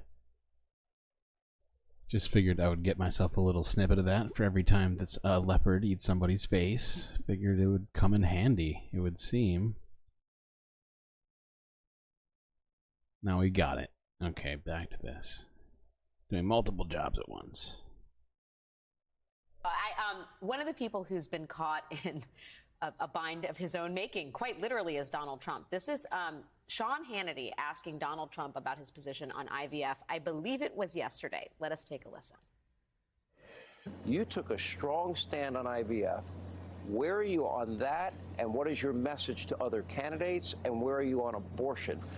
So I saw the IVF, and a judge in Alabama made a very harsh decision. It was very, very tough. And I came out immediately and I said, we want to help women. This is fertilization. We want that. We want people to help. We're on the side of women. And same thing on the abortion issue. Just like, you can see the wheels grinding in his. You know what Jordan Peterson thinks of that statement? Arguably the greatest work of nonfiction of the 20th century. Right? We want to help. We're in support. It's hard. We want to help women on IVF and abortion because those are two areas where we are actually circling the drain in terms of political support. They have no idea what he's doing. Completely incoherent. But you know, it's amazing because in Alabama, for example, if you go back, part of the holding in the Supreme Court case was about rested on the fact that Alabama voters had basically voted personhood into the Constitution, right? If you go back and you look in 2018, the ACLU and Planned Parenthood was saying this is going to have consequences, not just for abortion, but for miscarriage care and other reproductive health care. Like, this is not a big surprise to anybody who's been paying attention. It's maybe a big surprise to them that they're paying the political price. But everybody who has been... That wasn't a hog, but now that you say it, it does remind me of a hog. But that was supposedly the mighty roar of a leopard. We might have to replace that with something that sounds like what I imagine a leopard sounds like in my head, because you're right, it doesn't sound anything like a leopard. Well, it's a leopard, so actually that's a lie. It sounds exactly like a leopard. It's just not what I imagine it sounding like. It just doesn't have the right effect.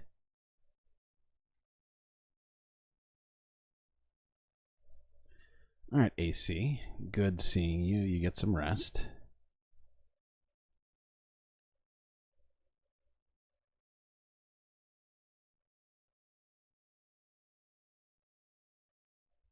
Okay. Even remotely paying attention to this realizes the broad scope of reproductive control that they're actually talking about. The only reason they're backtracking is because they're getting in trouble for it right now. Yeah. Well, it also seems like all the tweets of support for IVF are going to amount to hill of beans. I mean, do you have any expectation that any kind of legislative solve is on the horizon? Well, in Alabama, yes, they have this totally incoherent thing that will allow them to say that there's a legislative fix. But even if it were an effective legislative fix, you still are going to run up against these these, frankly, theocrats on the Alabama State Supreme Court who made it very clear there was really only one dissent in that case, which made many logical points. Yeah, and the thing is that the fact that those people are in power, and like we looked at one of them recently on his little interview, and it's just anybody considering providing healthcare treatments for women who are pregnant are going to be terrified of being sued, of going to jail for even touching an embryo, which is nonsensical.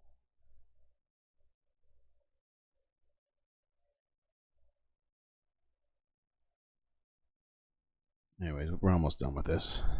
Everybody else, the only question is, what was their reasoning in order to say that these embryos are extrauterine children who deserve protection under the Wrongful Death of a Minor Act of 1872, a time in which I think IVF was not yet contemplated? Oh, good old 1872. It dominates so much of our politics in the 19th century. Erin Carmone, thank you, my friend, for your time and great reporting. Great to see you. Okay. Good stuff.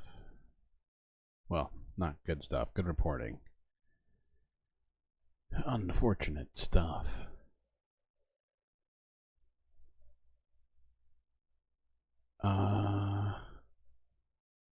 Wow, we did it. We did it, folks. We solved it. We solved everything. Wrap it up. That's it.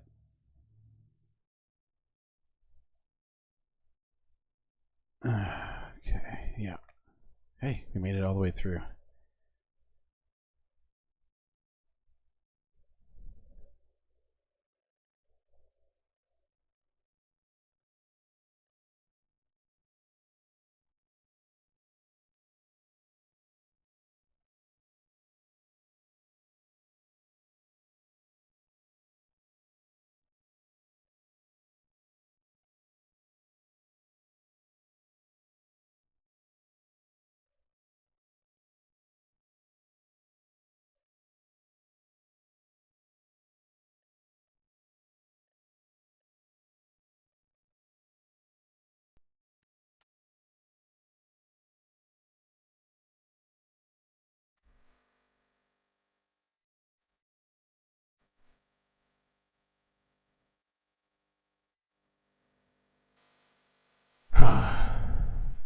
Another exhausting night. But we all made it through here, it would seem. I appreciate you all coming.